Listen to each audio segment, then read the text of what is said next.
Ya. Shalom, selamat siang, salam damai dan sejahtera. Saya ingin menyanyikan lagu Rajakanlah Yesus. Rajakanlah Yesus, domba di taktanya.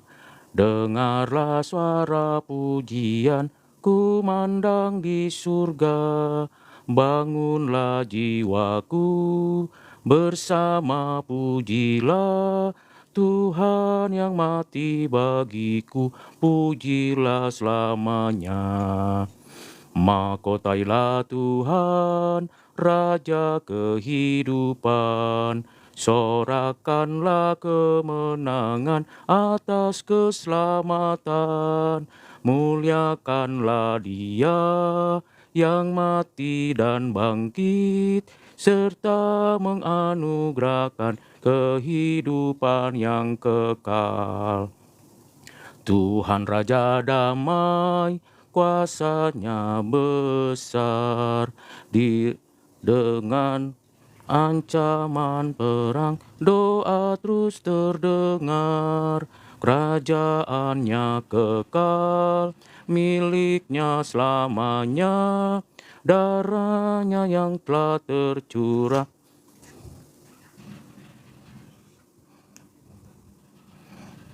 Darahnya yang telah tercurah berkenan di surga. Mahkotailah Tuhan, Raja Maha Besar, Maha Kasih. Ternyatalah kuasanya indah dan mulia. Pujilah penebus yang mati bagiku. Puji dan muliakan Tuhan selama-lamanya. Shalom Bapak Ibu Saudara yang kekasih di dalam Kristus. Ini lagu yang digubah oleh Gathering dan Matthew Bridge serta GJ Helpey. Lagu ini untuk mengagungkan pribadi dan karya Kristus. Rajakanlah Yesus, domba di taktanya. Dengarlah pujian kumandang di surga. Bangunlah jiwaku bersama, pujilah Tuhan yang mati bagiku, pujilah selamanya. Ya, Ia mati bagiku. Mahkotailah Tuhan, Raja kehidupan. Yesus itu Raja kehidupan. Sorakanlah kemenangan atas keselamatan. Puji Tuhan.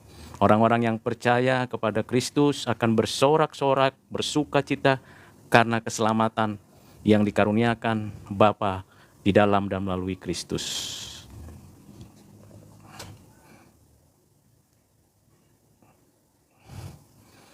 Dan kita bersyukur untuk hal tersebut. Tuhan Raja damai, kuasanya besar di tengah ancaman perang, doa terus terdengar.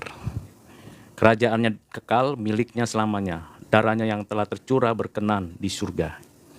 Mahkotailah Tuhan, Raja Maha Kasih, ternyatalah kuasanya indah dan mulia. Pujilah penebus yang mati bagiku. Puji dan muliakan Tuhan selama-lamanya. Nah, ini lagu pujian yang sangat perlu menjadi bahan perenungan tiap-tiap orang percaya. Jadi, saudara yang kekasih di dalam Kristus, sekalipun saya tidak pandai memuji Tuhan dengan suara yang baik, yang notnya baik, tepat, tetapi hati tetap bersuka cita, memuji Tuhan. Saya akan nyanyikan lagu ini lagi. Bagi saudara yang bisa menyanyikan, silakan ikut juga menyanyikannya. Rajakanlah Yesus, domba di taktanya. Dengarlah suara pujian, kumandang di surga. Bangunlah jiwaku, bersama pujilah Tuhan yang mati bagiku, pujilah selamanya. Mahkotailah Tuhan, Raja kehidupan, sorakanlah kemenangan atas keselamatan, muliakanlah Dia yang mati dan bangkit, serta menganugerahkan kehidupan yang kekal. Tuhan Raja damai, kuasanya besar. Di tengah ancaman perang, doa terus terdengar. Kerajaannya kekal, miliknya selamanya. Darahnya yang telah tercurah berkenan di surga. Mahkotailah Tuhan, Raja Maha Kasih. Ternyatalah kuasanya indah dan mulia. Pujilah penebus yang mati bagiku. Puji dan muliakan Tuhan selama-lamanya. Ada satu lagu yang membuat saya selalu bersyukur kepada Tuhan, walaupun saya tidak pandai menyanyikannya, tetapi saya menyanyikannya dengan penuh sikap menghormati dan menghargainya. Misalnya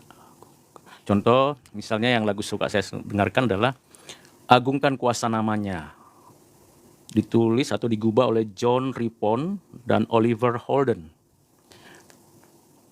Agungkan kuasa namanya, malaikat bersujud. Nobatkan Raja mulia dan puji Tuhanmu. Nobatkan Raja mulia dan puji Yesus Tuhanmu.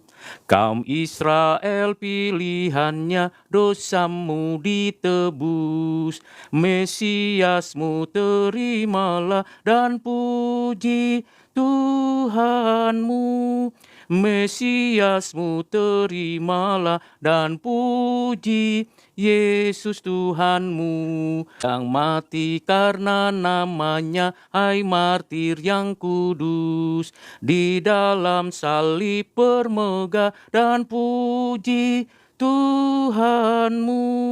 Di dalam salib bermegah dan puji Yesus Tuhanmu.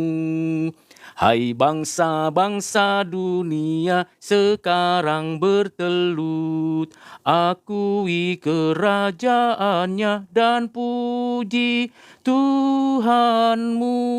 Akui kerajaannya dan puji Yesus Tuhanmu. Wow, lagu yang sangat indah untuk meninggikan, mengagungkan pribadi dan karya Yesus Kristus. Saudara yang kekasih di dalam Kristus, kalau kita membaca kitab Kejadian pasal 3 ayat 15, di mana di sana diawali dengan suatu kabar baik di Taman Eden. Pertama sekali Tuhan mengatakan awal kabar baik, bahwa kepala si ular itu akan diremukkan oleh seorang yang dilahirkan dari seorang perempuan. Siapakah yang dapat dan mampu meremukkan kepala si ular itu?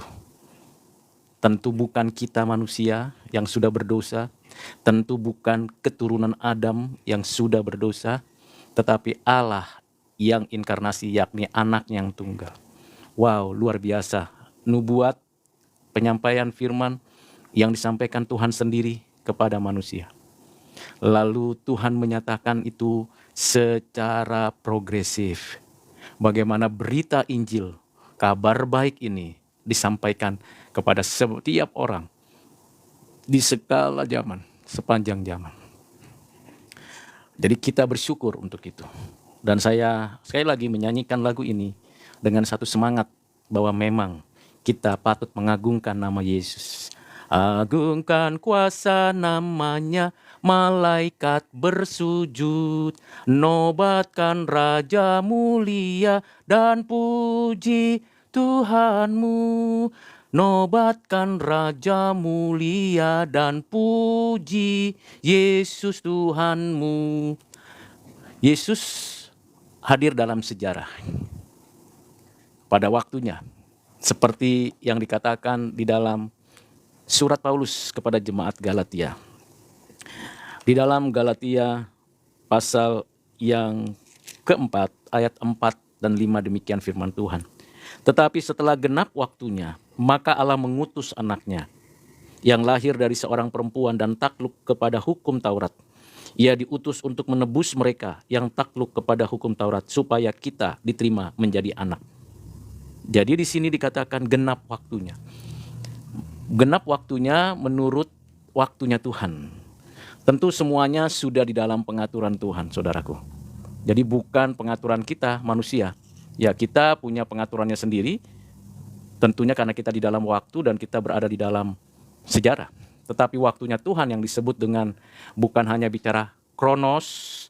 Kronos itu linier, waktu itu linier, bukan siklus, bukan juga horizontal ya atau vertikal, tapi waktu itu kronos, tetapi ada satu momen perjumpaan antara yang sementara dengan yang kekal. Itu namanya kairos atau momentum, atau di satu sempat yang disebut dengan satu perjumpaan dengan Tuhan.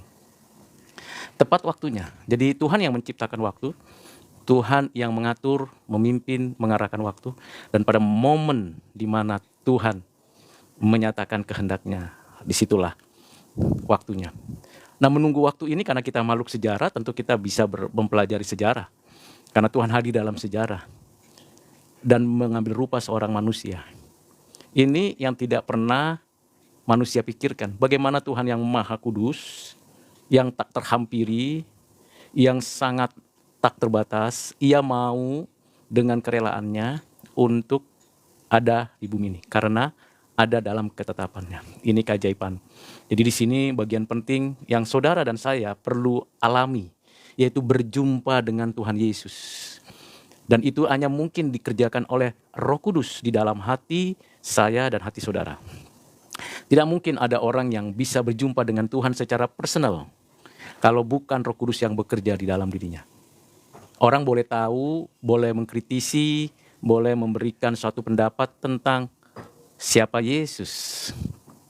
Bahkan ada yang menamakan beda. Tetapi kalau perjumpaan pribadi dengan Yesus Kristus itu hanya dimungkinkan oleh karena Roh Kudus bekerja di dalam hati. Nah, dalam perjalanan sejarah, kita mengetahui sejak pernyataan berita kabar baik itu, sekalipun manusia diusir keluar dari Taman Eden, Tuhan yang telah menetapkan penebusan dan mengetahui bahwa manusia jatuh, ia berulang kali berbicara kepada manusia dengan berbagai cara. Kita baca bagian dari apa yang ditulis oleh seorang penulis, pengkhotbah yang menulis surat Ibrani. Saya tidak menyebut nama siapa penulisnya karena memang tidak disebutkan. Jadi ada penulis kitab atau surat Ibrani ini. Di dalam pasal 1 dikatakan, ayat 1, setelah pada zaman dahulu Allah berulang kali dalam pelbagai cara berbicara kepada nenek moyang kita dengan perantaraan nabi-nabi. Berbagai cara ia berbicara kepada manusia. Jadi ada nubuat yang dinyatakan Tuhan, ada cara Tuhan menyatakan dirinya, menyampaikan. Tuhan adalah Tuhan yang menyatakan diri.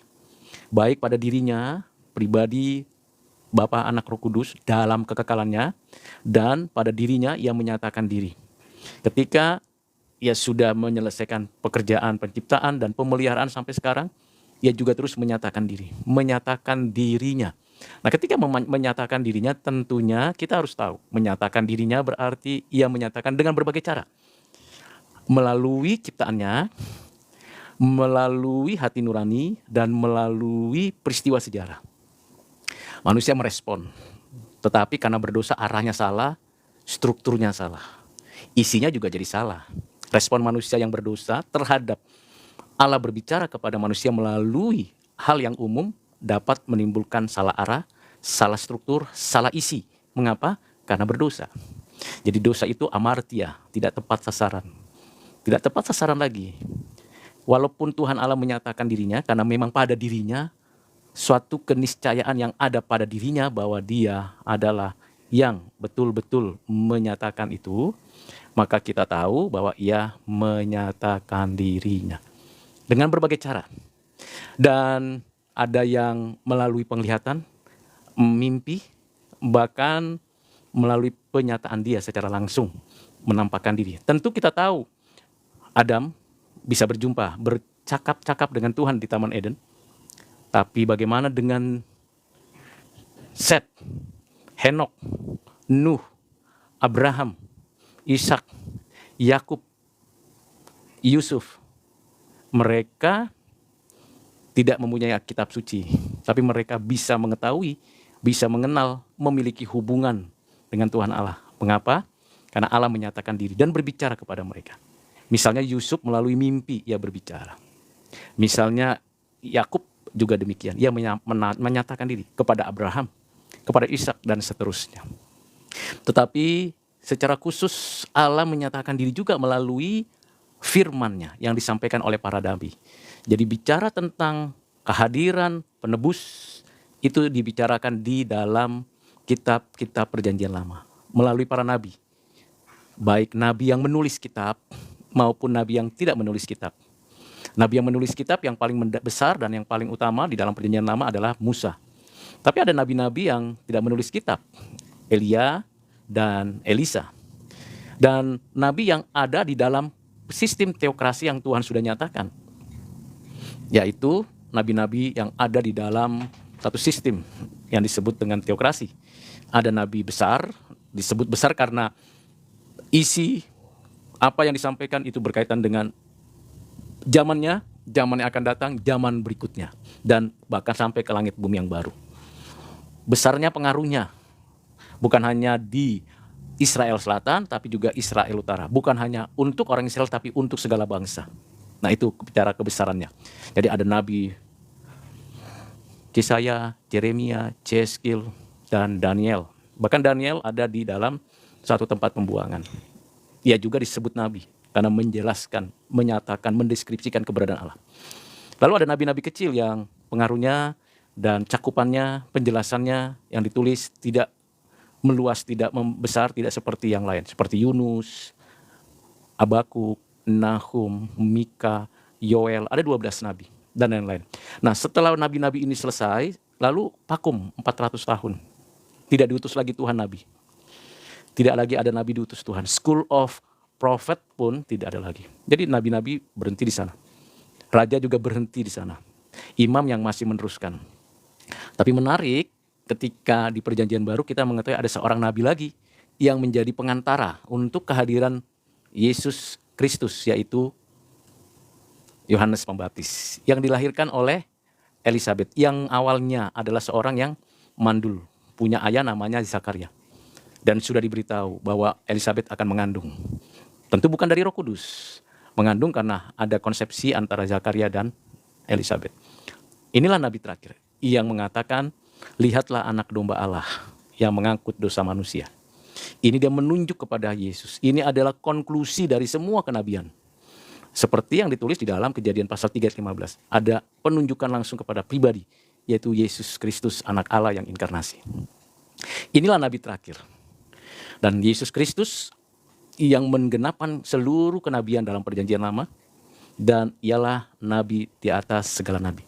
Tentu school of prophet banyak, sehingga ada nanti ada nabi-nabi lain di dalam Perjanjian Baru yang masih ada dan hidup sebelum Yohanes Pembaptis dipenggal kepalanya oleh seorang wakil kerajaan Romawi tentunya.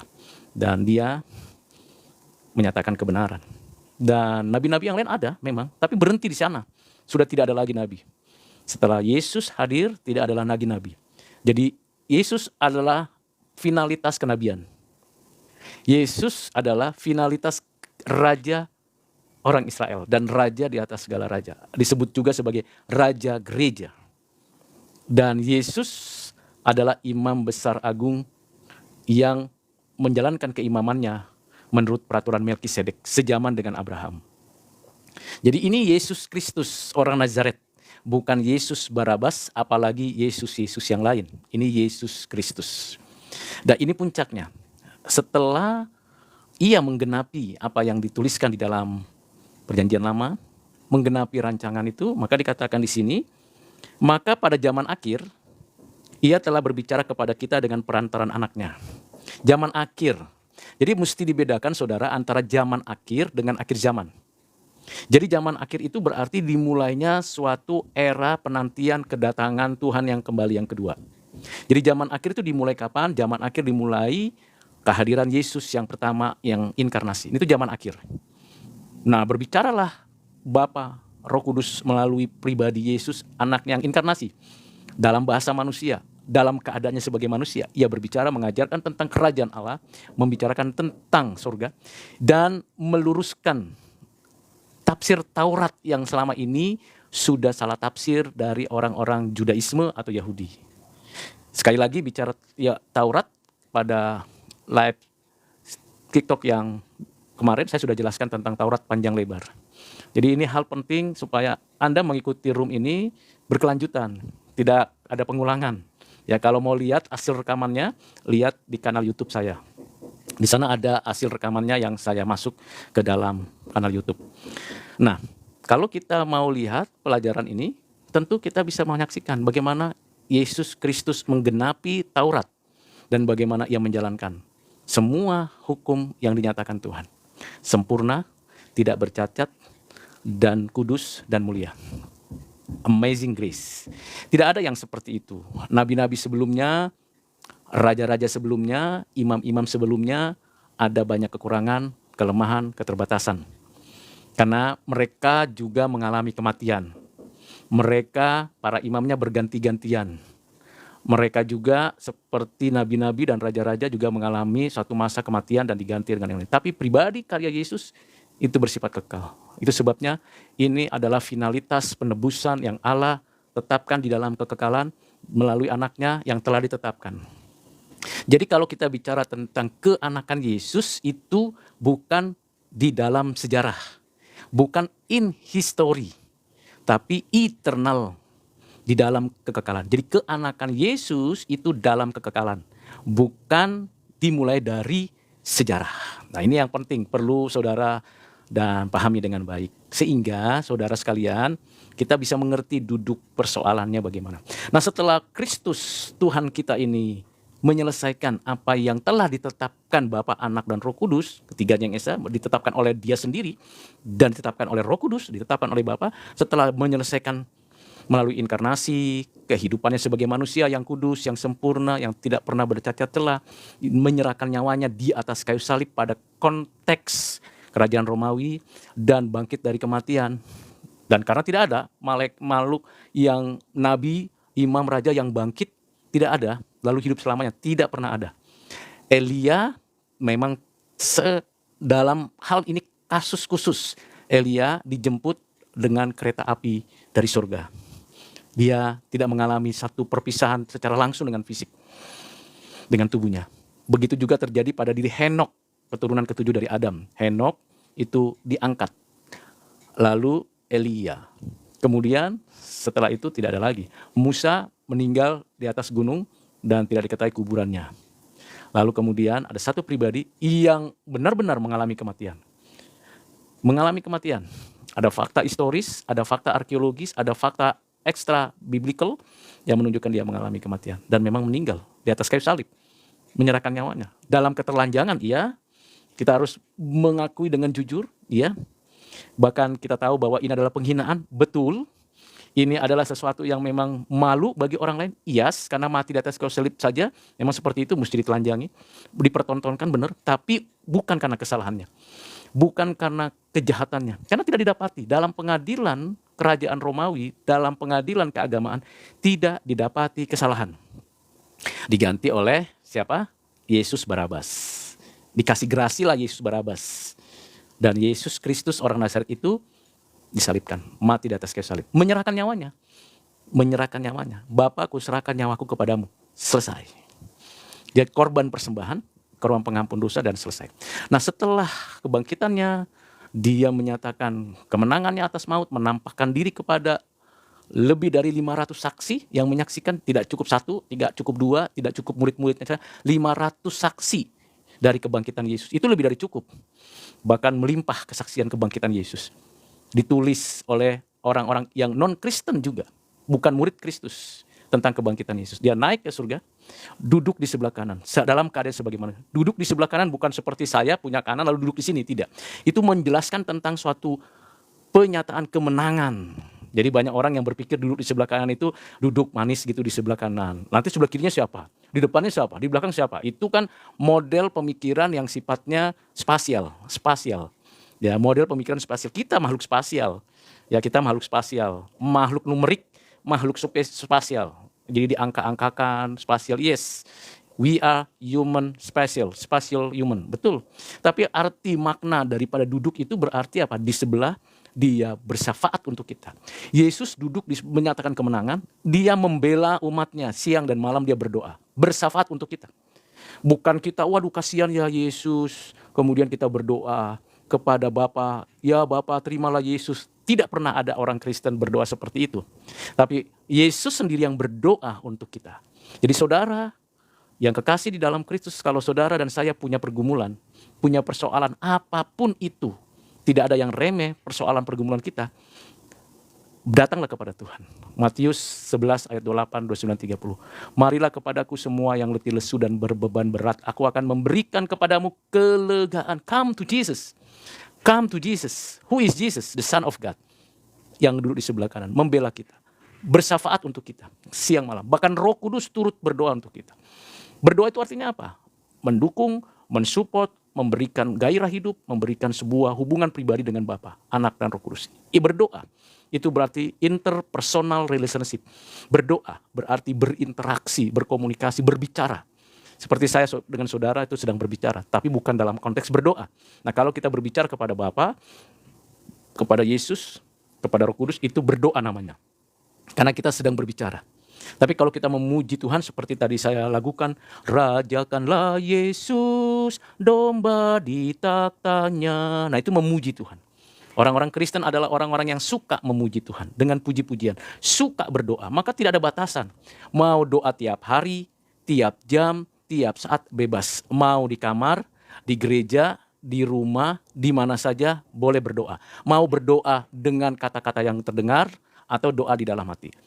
Tiap hal yang kita mau sampaikan kepada Tuhan. Kita mau memuji Tuhan dalam hati dengan penuh dengan lantunan.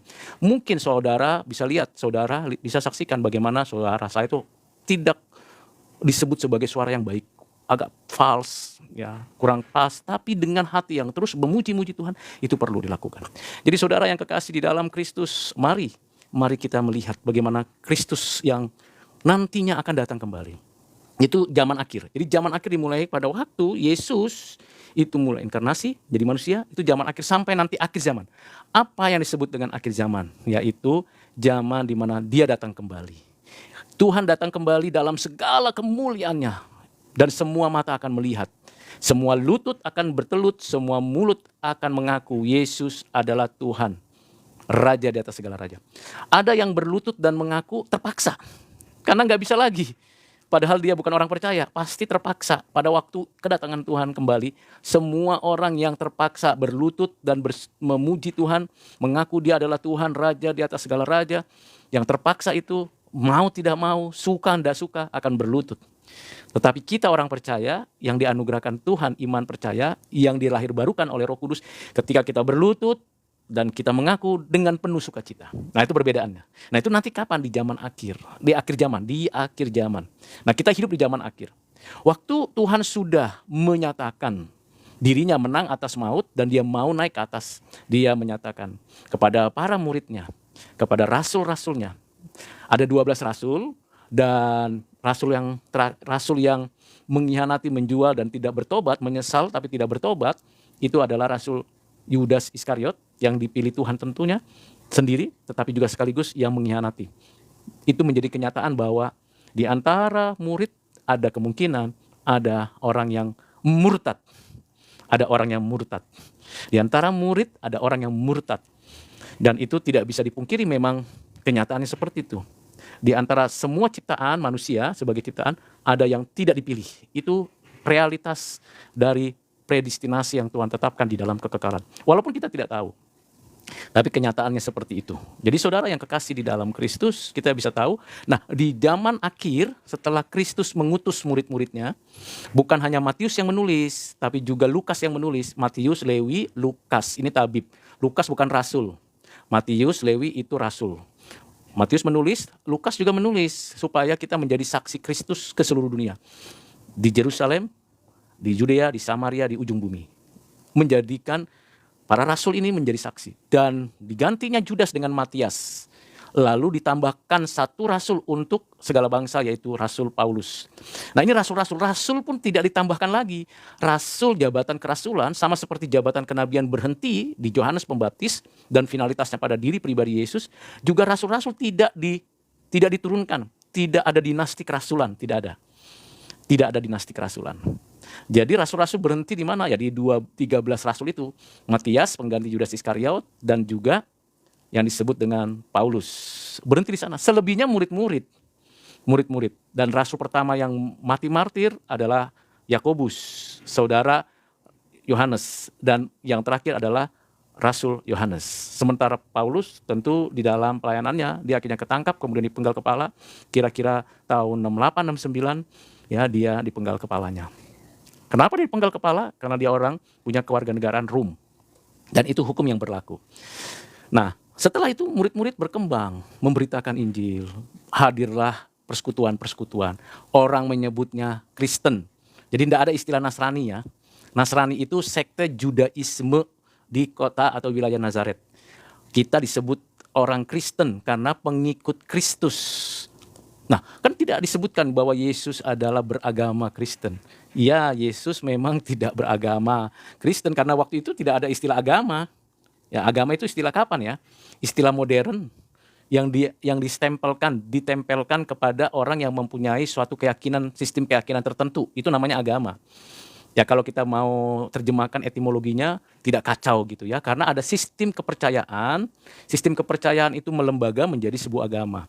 Itu adalah terminologi, tentunya bukan terminologi yang sebelumnya. Ini terminologi yang ada di dalam konteks modern dan sampai saat ini. Tapi kalau dalam konteks dulu ya orang percaya, orang Kristen, pengikut Yesus, pengikut Musa misalnya, atau keyakinan Judaisme, Yahudi, kami orang Yahudi misalnya. Tapi setelah modern ditempelkan, dilabelkan, ini pengikut dari orang-orang Yahudi, Judaisme. Ini pengikut dari Yesus Kristus, namanya Kristen, dan seterusnya dan seterusnya. Jadi saudara yang kekasih di dalam Kristus, ini hal yang berbeda. Itu sebabnya kita disebut orang Kristen bukan karena kita ikut-ikutan. Ya memang itu yang pertama orang lain yang menyebutnya. Jadi bukan kita yang membuatnya. Tapi orang lain yang menyebutnya. Ya memang benar kita pengikut Yesus. Jadi tidak ada masalah dengan penyebutan itu. Tidak ada masalah. Kecuali kalau kita disebut sektenya Yahudi, ya kita nggak terima. Ya orang Kristen tidak bisa terima disebut sektenya Yahudi, yaitu Nasrani. Tidak ada. Orang-orang Yahudi banyak menyebar ke seluruh dunia. Ya, tapi orang-orang Kristen juga menyebar ke seluruh dunia. Nasrani, orang Nazaret. Yahudinya Nazaret. Kristen itu dari segala bangsa. Pergilah, jadikanlah segala bangsa muridku. Dulu namanya murid. Murid Yesus. Lalu orang menyebutnya pengikut Kristus. Lalu belakangan disebut beragama Kristen. Lalu ada nanti ada sejarah gereja. Ada gereja timur, ada gereja barat, ada gereja koptik, dan semuanya. Beragam. Yang pasti itu punya fondasi yang sama. Yaitu fondasinya ajaran Alkitab. Nah di masa-masa penantian kedatangan Tuhan kembali ini, orang-orang Kristen di segala tempat di sepanjang zaman memberitakan Injil. Mengabarkan kebaikan. Memang ada hal-hal yang tidak diduga. Tidak disangka-sangka. Misalnya ada dua orang misionari ke Tanah Batak, Munson Liman. Masuk ke Tanah Batak, tidak mengerti tradisi Batak, tidak memahami budaya Batak, masuk dan dianggap orang asing, ini membahayakan. Lalu kemudian diadili. Setelah diadili, dihukum. Hukumannya ditaruh di satu tempat dan akhirnya dihukum dengan cara yang memang waktu itu seperti itu hukumannya. Jadi mesti tahu historisnya. Munson Liman. Lalu kemudian muncul lagi orang yang mau melayani dan memberitakan Injil ke Tanah Batak, namanya Nomensen. Nah, Nomensen sudah belajar memberitakan Injil, menggunakan bahasa daerah dan seterusnya. Akhirnya Nomensen diterima. Dianggap oleh orang Batak sebagai rasulnya orang Batak. Pada istilah rasul, ingat jabatan kerasulan itu sudah selesai di Rasul Paulus. Tapi dianggap sebagai rasul karena sikapnya yang menanamkan berita Injil. Jadi Injil itu bagaimana? Nah, tadi saya katakan bahwa Injil di dalam Alkitab Perjanjian Lama itu mulai beritanya dari Kejadian 3:15. Kabar baik yang disampaikan dengan berbagai cara melalui para nabi. Lalu puncaknya pada kabar baik dari Allah sendiri melalui Kristus. Jadi Injil dalam pengertian etimologinya itu artinya kabar baik. Kabar baik dari Allah untuk menyelamatkan umat manusia. Injil dalam pengertian person itu adalah pribadi dan karya Yesus. Itu kabar baiknya ada pada diri Injil. Yang kami beritakan adalah Injil, berarti yang kami beritakan adalah pribadi dan karya Yesus Kristus. Yang ketiga, Injil juga dalam penjelasan tentang kitab. Injil juga ada yang disebut dengan kitab, maka ada 4 Injil, 4 kitab. Matius, Markus, Lukas, Yohanes. Yang lainnya bukan disebut kitab Injil. Surat-surat Paulus, surat Petrus, surat Ibrani, surat Yohanes, surat Yudas, surat Yakobus, ada surat. Lalu ada kitab Wahyu. Ada juga Injil yang ditulis oleh siapa? Oleh Lukas, bukan murid, bukan rasul maksud saya, tapi dia adalah murid Yesus melalui pelayanan dari Rasul Paulus. Dia menjadi murid Yesus, mengikuti Yesus, menerima Yesus Kristus sebagai Tuhan dan Juru Selamat. Saudara dan saya juga adalah murid Yesus Kristus. Saudara dan saya juga adalah orang Kristen. Itu sebabnya kita bersyukur untuk itu. Dan kita memberitakan Injil Yesus Kristus. Jadi ada 3 ya terminologi tentang yang namanya Injil. Secara etimologi, secara person, dan secara kitab.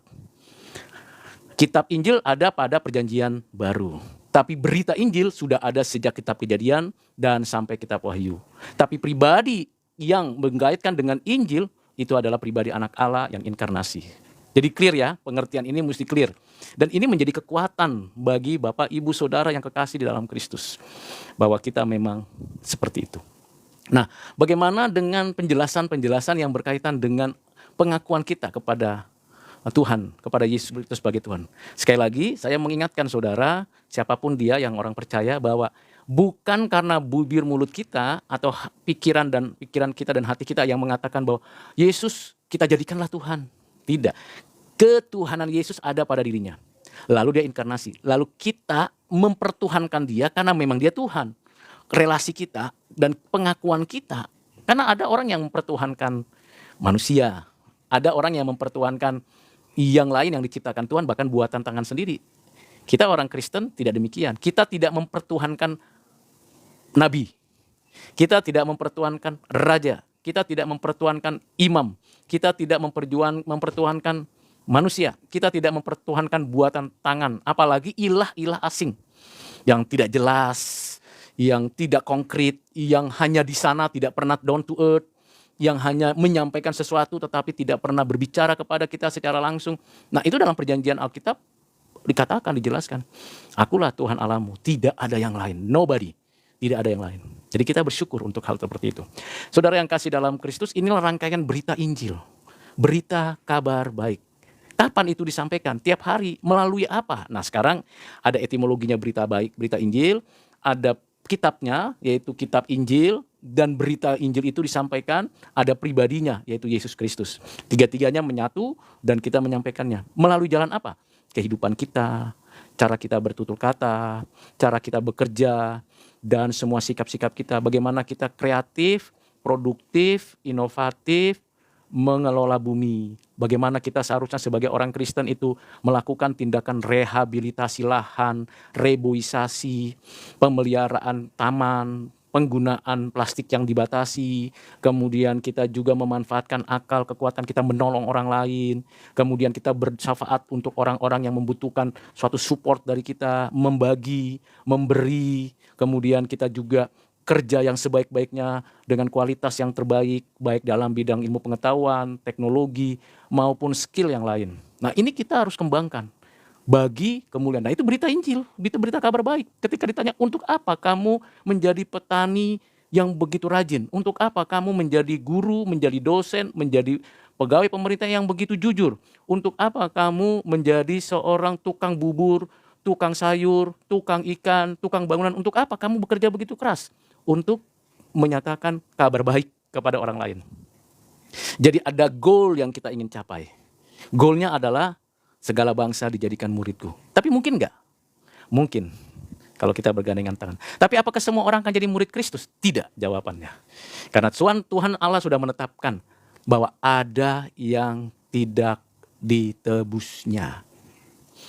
Nah, ini menjadi hal yang tidak mudah dimengerti, karena di antara begitu banyak Tuhan menciptakan manusia miliaran-miliaran, tapi ternyata hanya sebagian yang telah ditentukan Tuhan dari yang diciptakannya beroleh keselamatan. Jadi saudara dan saya bersyukur, patutlah bersyukur, memuji Tuhan, mengagungkan Tuhan karena Ia telah menebus kita. Maka saya nyanyikan lagi lagunya, demikian ya, Rajakanlah Yesus. Mahkotailah Tuhan, Raja Maha Kasih, ternyatalah kuasa-Nya indah dan mulia. Pujilah penebus yang mati bagiku, puji dan muliakan Tuhan selama-lamanya. Puji Tuhan. Nah, kalau ada orang yang bertanya misalnya, bagaimana dengan ayat-ayat Alkitab? Bacalah ayat Alkitab, jangan comot-comot ayat. Lagi-lagi orang Kristen itu paling anti dengan comot-comot ayat. Ya, orang Kristen tidak boleh comot-comot ayat. Ada yang menjelaskan bagaimana Kristus telah menebus kita dari kutuk hukum Taurat dengan jalan menjadi kutuk karena kita, sebab ada tertulis, terkutuklah orang yang digantung. Ya, ia menjadi kutuk, dikutuk karena dosa kita, bukan karena kesalahan dia. Jadi Taurat itu dalam pengertian religiusitas keagamaan, ada pengaturan, ada keindahan, ada kebaikan. Di mana di dalam pengaturan itu bicara tentang bagaimana hubungan dengan Tuhan Allah. Lalu ada korban-korban persembahan. Dan korban-korban persembahan itu dilakukan oleh para imam perjanjian lama. Supaya setiap orang yang datang kepada Allah mempersembahkan korban persembahan, lalu mengaku, saya berdosa, saya bersalah, saya melakukan pencurian, saya berbohong, saya berdusta, saya berzina, saya selingkuh, saya melakukan pernikahan ini dan itu dan semua banyak kesalahan. Lalu mengakui di hadapan Tuhan melalui para imam. Lalu dibawa persembahan, korban. Ada domba, ada sapi, ada kambing, ada burung dan sebagainya. Tergantung kemampuan dari orang-orang itu. Nah, ini dibawa kepada para imam. Para imam lalu menyerahkan ini kepada Tuhan dan darahnya dicurahkan, dan lalu para imam mewakili para orang berdosa ini lalu mengatakan, ya Tuhan Allah, orang ini berdosa, menyerahkan persembahan, memohon pengampunan, terimalah. Lalu nanti imam mengatakan, dosamu telah diampuni dan legalah hati seorang pendosa ini. Dan itu berulang-ulang. Para imam juga melakukan yang sama di antara para imam. Tetapi Kristus yang tidak berdosa, yang sempurna, yang suci, yang tidak pernah ada kesalahan sama sekali, dia menyerahkan nyawanya, mati di atas kayu salib. Dan dia menjadi penerima hukuman kutuk karena pendosanya manusia. Dan semua dosa kita diimputasikan pada diri Yesus. Semua dosa kita. Orang-orang percaya, orang-orang pilihannya, orang-orang yang telah ditentukannya, semua dosanya dipakukan di atas kayu salib. Dan diimputasikan kepadanya. Dilekatkan kepadanya. Dia menjadi penanggung kesalahan. Maka di hadapan Allah Bapaknya, ia telah mengalami kutuk karena itu. Jadi kutuk dosa. Dia menerima itu. Dan kebenaran Kristus, karena saya katakan tadi bahwa Yesus itu suci, benar adanya. Kebenaran Kristus itu diimputasikan kepada kita. Sehingga kita yang berdosa tadinya dibenarkan karena kebenaran Kristus. Karena kebaikan Kristus. Lalu Bapa mengatakan, saudara, hari ini karena engkau menerima Kristus, saudara menerima pembenaran. Dosamu telah dihapuskan. Engkau sudah mengalami pengampunan. Dan bukan hanya itu, Bapa mengatakan, hari ini juga engkau kuangkat menjadi anakku. Dan di dalam keanakan anaknya yang tunggal Yesus Kristus. Jadi itu maksudnya, sehingga Rasul Paulus menuliskan itu dan dikatakan, Yesus Kristus telah membuat ini supaya di dalam dia, berkat Abraham, sampai kepada segala bangsa lain, sehingga oleh iman kita menerima roh yang telah dijanjikan. Puji Tuhan. Tidak ada yang tidak sedetail dan selengkap di dalam Alkitab. Semua rangkaian itu detail lengkap. Dan semua itu satu kesatuan. Tidak terpisahkan. Berkelanjutan, utuh, final. Nah, ini kiranya menolong saudara untuk punya gairah memberitakan kabar baik kepada banyak orang. Mari kita kerja keras, kerja jujur, dan kerja produktif. Saya bersyukur karena di tengah kesibukan mengajar, di tengah kesibukan melakukan pekerjaan-pekerjaan rumah, melakukan suatu pelayanan-pelayanan, bersyukur tetap kerja keras, tetap produktif. Paling tidur 4 jam, 5 jam, 6 jam, tapi lainnya kerja. Apa saja yang bisa dikerjakan dengan tangan yang terbatas ini, dengan kaki yang terbatas, dengan waktu yang terbatas, kerjakan yang sebaik-baiknya bagi Tuhan Allah. Dan dari sana kita menjadi saluran berkat Dan kalau ditanya orang, mengapa kamu mengerjakan itu? Karena aku orang Kristen, pengikut Kristus. Kiranya Tuhan menolong saudara untuk hal itu. Terpujilah Allah, hikmat-Nya besar, begitu kasih-Nya tuk dunia cemar, sehingga diberikan putra-Nya kudus, mengangkat manusia serta menebus. Pujilah, pujilah, dengarlah suaranya, pujilah, pujilah, dengan sukacita datang pada Bapa dalam putranya, ajaib karyanya, muliakan namanya. Every promise we can make, every prayer and step of faith, every difference we will make is only by His grace.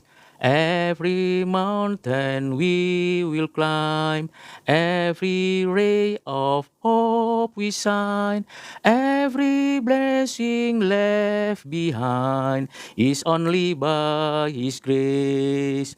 Grace alone with God supplies, strength unknown He will provide. Christ in us, our cornerstone, He will go forth in grace alone. Benar saudara, hanya karena anugerah kita bisa hidup, menikmati hidup, bisa menjalani kehidupan ini sampai akhir hidup kita, itu karena anugerah. Tanpa anugerah kita tidak bisa merespon apapun yang ada di bumi ini. Tanpa anugerah kita tidak mungkin dapat mengalami hidup yang baru. Tanpa anugerah kita tidak bisa menikmati berkat pemberiannya tiap hari. Jadi saudara yang kekasih di dalam Kristus, tetap bersyukur karena ada anugerah Tuhan. Anugerah Tuhan itu cukup untuk kita.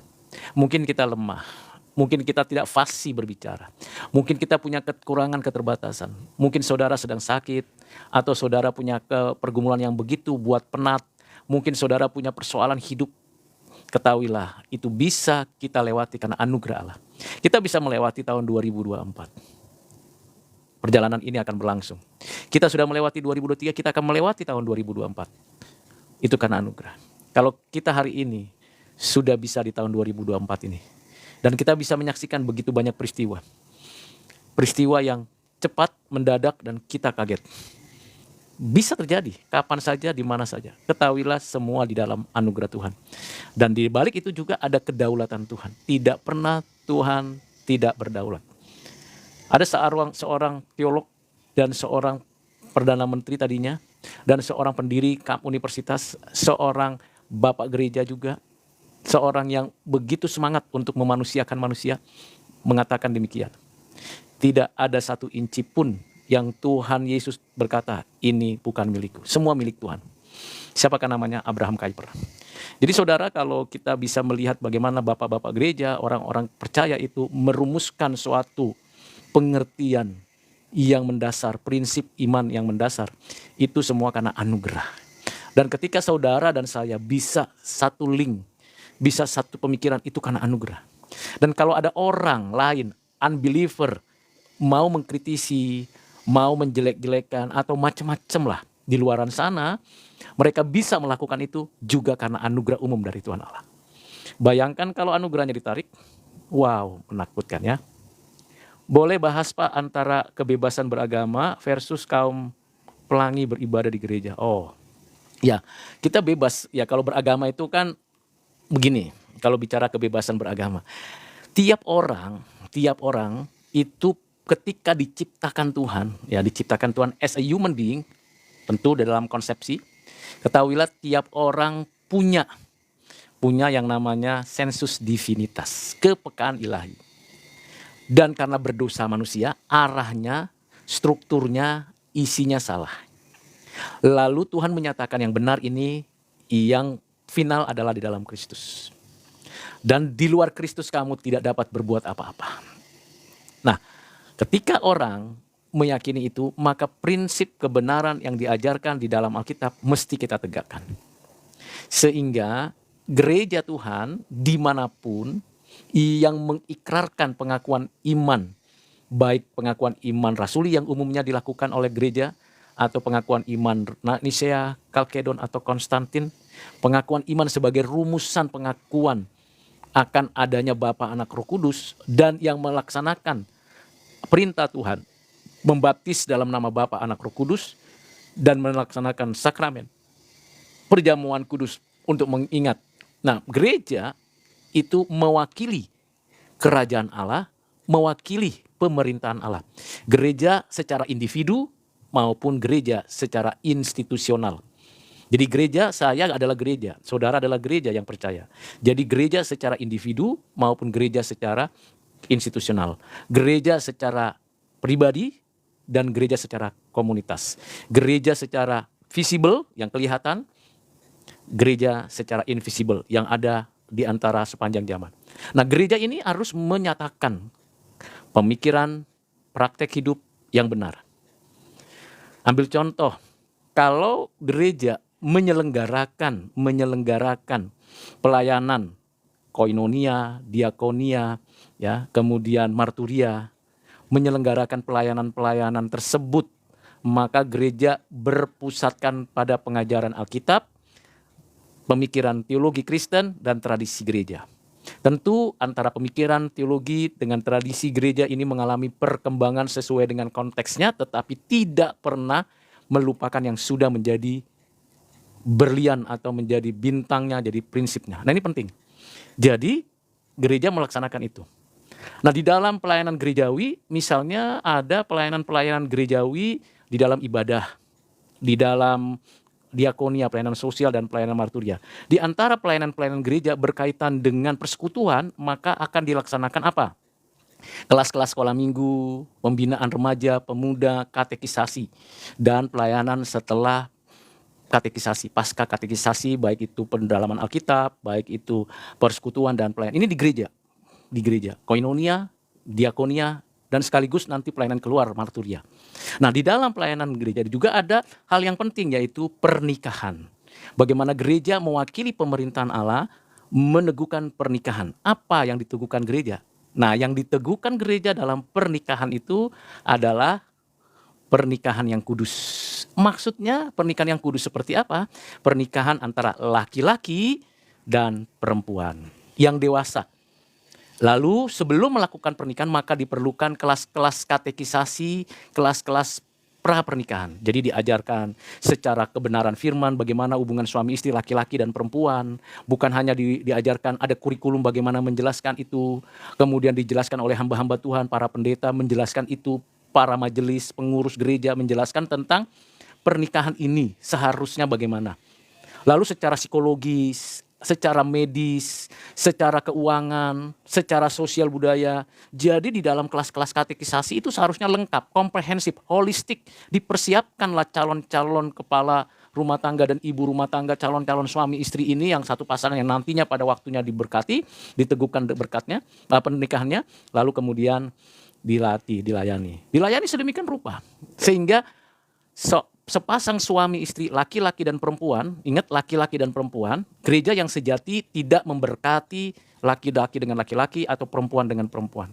Gereja yang sejati dalam pengertian yang benar, Bapa, Anak, Roh Kudus, dalam pengertian ajaran Alkitab, dalam pengertian yang suci, menyatakan perwakilan dari kerajaan Allah, menyatakan peneguhan pemberkatan nikah hanya untuk laki-laki dan perempuan. Dan satu kali pernikahan. Maka pernikahan monogami. Nah, diberkati. Kalau di luar itu bukan gereja yang sejati. Memang ada yang terjadi peristiwa, misalnya ada yang, bisa saya katakan ada yang MBA. Jadi married by accident, yang mungkin sudah hamil duluan, tetapi tidak masuk ke dalam ranah ini. Ya, dia diberkati, mungkin di rumah, mungkin di resto, tergantung kepada ADART gerejanya, institusionalnya, organisasinya. Daripada tetap hidup di dalam keberdosaan, artinya tidak memiliki legal standing sebagai orang Kristen dan legal standing sebagai warga negara, maka dia mesti dilayani supaya tidak melakukan hal-hal yang jauh tidak baik. Ada pertanggungjawaban moral, ada pertanggungjawaban sosial, ada pertanggungjawaban hukum. Maka kalau ada yang MBA, sebaiknya gereja ikut melakukan pemberkatan peneguhan, tetapi tentunya aturannya kalau bisa tidak di dalam suatu ibadah yang seperti di dalam yang normal, yang normatif, tidak. Jadi saya pernah mengikuti dan mempraktikkan yang seperti itu di rumah saja cukup, atau di resto, atau di hotel dan sebagainya. Tetapi keresmiannya ada. Nah, kalau bagaimana saya sebagai gereja, saya sebagai orang percaya, sebagai hamba Tuhan, tentu saya tidak akan menerima ada pemberkatan nikah, peneguhan nikah kalau sesama jenis. Apalagi kalau yang kita tahu ini adalah pernikahan yang sesama jenis, pernikahan yang kedua, ya ada istrinya belum diceraikan atau diceraikan terus nikah masih hidup, tidak boleh. Nah, ini prinsip-prinsip penting.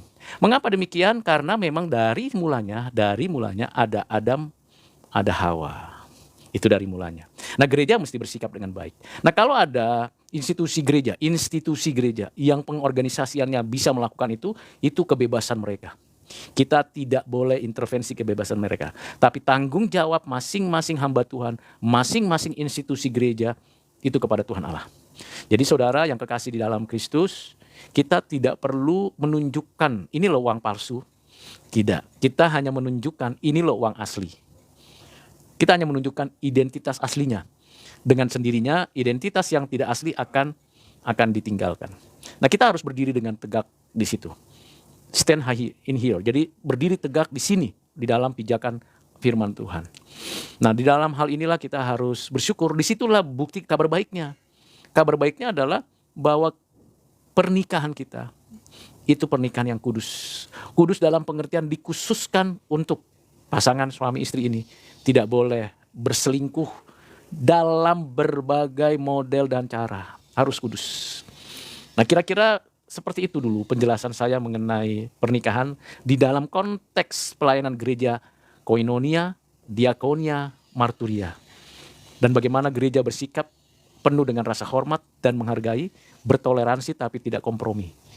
Silakan, kebebasan adalah tanggung jawab masing-masing, tapi orang Kristen punya tanggung jawab di dalam menjalankan kehidupan yang bebas. Kita bebas tapi ada tanggung jawab. Tidak ada orang yang bebas mutlak, nggak ada. Ketika saya bebas, maka saya harus ingat satu hal, bahwa saya terbatas, bahwa ada orang lain yang juga bisa mengatakan saya bebas. Jadi ada aturan, ketentuan yang berlaku. Kebebasan kita tidak mutlak, yang mutlak bebas hanya Tuhan Allah.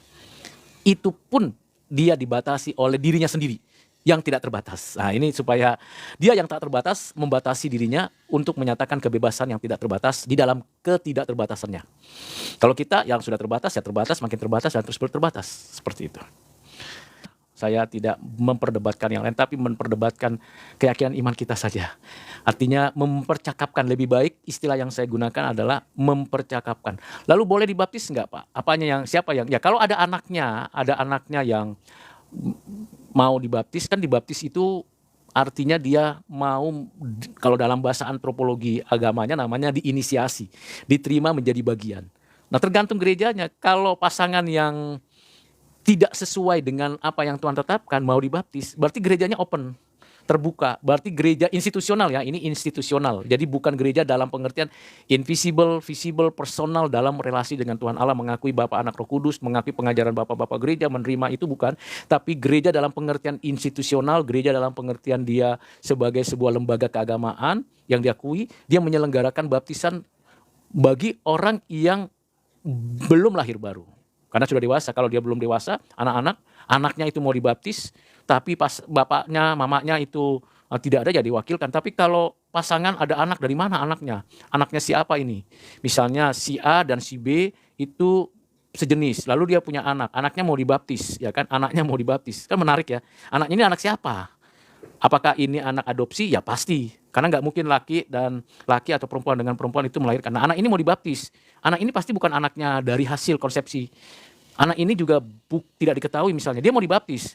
Persoalannya di mana? Apakah gereja mau terima? Ada aturan anggaran dasar anggaran rumah tangga, gereja nggak? Ya silakan saja kalau mau seperti itu. Jadi kalau gereja mau membuka ruang seperti itu, tapi risikonya besar. Berarti ada sikap terbuka untuk nantinya menerima pasangan yang sejenis. Nah, ini menjadi carut marut di dalam proses kehidupan kekristenannya. Karena tentunya kita tahu bahwa pasangan sejenis tidak seharusnya terjadi di dalam kehidupan pelayanan gerejawi. Tapi kalau ada yang mau melakukan bagaimana? Ya tanggung jawab dia kepada Tuhan. Karena institusi itu punya ADART, ada tanggung jawab. Dan secara moral, secara hukum misalnya di negara kita, itu tidak diakui, tidak diterima pasangan yang sejenis. Masih ketat dengan prinsip yang benar, yaitu laki-laki dan perempuan, pernikahan. Nah, kalau ada yang sembunyi-sembunyi melakukan itu, dan itu tanggung jawab, sudah melanggar hukum negara, melanggar satu ketentuan gereja yang secara global dan umum universal melakukan suatu pelayanan pembaptisan dengan mengetahui orang tuanya. Kan di dalam pembaptisan seharusnya orang tua mengikuti kelas katekisasi pembaptisan. Jadi kalau misalnya saya mau membaptis seorang bayi atau seorang anak, lalu saya akan panggil orang tuanya. Saya akan panggil, lalu ada namanya kelas katekisasi sebelum anak ini dibaptis. Ditanyakan, apakah saudara memang bersedia? Jadi konseling menerima. Ternyata ketika datang bukan suami istri laki perempuan, tapi laki-laki. Nah, secara otomatis langsung seharusnya saya bersikap, maaf, saya tidak bisa terima. Silakan di gereja atau institusi lain. Mengapa demikian? Karena dasar iman saya, ketentuan gereja di mana saya bernaung, tentu saya tidak terima. Tetapi kalau ada bagaimana? Ya urusan mereka, bukan urusan kita lagi. Nah, kita bagaimana memberi pencerahan seperti ini? Ya bersyukur ada media sosial, ada media cetak, media elektronik, ada perlu konseling-konseling seperti ini. Jadi kita boleh mengungkapkan. Tetapi ingat, kita lakukan itu dengan satu sikap hati, mau tunduk kepada Tuhan. Kita mengasihi, yes, tapi tidak melanggar hukum, kebenaran, keadilan, dan kesucian. Nah, kira-kira seperti itu yang bisa saya sampaikan. Nah, kalau di gereja lain bisa menerima, kalau di tempat kita kan mesti ada konseling dulu. Ya, mau yang membaptiskan anaknya, mau yang mau menikah, mesti konseling dulu, bertemu dengan hamba Tuhan dulu. Tidak serta-merta langsung diterima seperti itu, tidak. Kita harus berjaga-jaga dan berwaspada tentang hal itu. Nah, kalau ada yang langsung terima, ya itu tanggung jawab masing-masing ya. Kita tidak perlu ada semacam pemaksaan atau suatu intimidasi. Kita hanya mengajarkan apa yang Tuhan kehendaki untuk kita lakukan, seperti itu. Mau tanya, apakah anak-anak pasangan LGBT boleh dibaptis? Sekali lagi, tergantung pada gereja secara institusional. Tergantung mereka. Kan ada yang diam-diam. Ada yang diam-diam. Tapi kalau di gereja tempat di mana saya bernaung, ya pasti saya ada katakan, datang dulu bapak ayah ibunya datang dulu. Nah, ternyata yang datang tidak ayah ibunya. Ya sorry to say, tidak bisa. Ini pengaturan gereja kita. Seperti itu. Nah, kalau ada the other church, institution the other church melakukan itu tanggung jawab dia kepada Tuhan Allah. Tanggung jawab dia kepada hukum. Nanti kan di dalam hukum pasti kan ada akte kelahiran. Ya kan? Akte kelahiran. Ditanyakan siapa ayahnya dan siapa ibunya. Seperti itu. Jadi kita mengikuti pengaturan yang sudah ditentukan Tuhan Allah melalui pemerintahan yang ada, melalui pengaturan gereja yang secara institusional. Tapi kalau ada orang yang melakukan bagaimana? Ya silakan saja, itu kan kebebasan dia. Sayangnya anak-anak itu yang kasihan. Nah, kalau misalnya dipisahkan, jadi anak datang gitu ya, datang sendiri misalnya, ada anak udah usianya cukup remaja, lalu dia selama ini mengenal Tuhan, tapi dia dibesarkan oleh yang bukan pada prinsip kebenaran, ada pasangan yang bersifat ya sejenis gitu, tapi dia menyadari itu, lalu dia minta dibaptis. Maka di sini tindakan spesial dilakukan.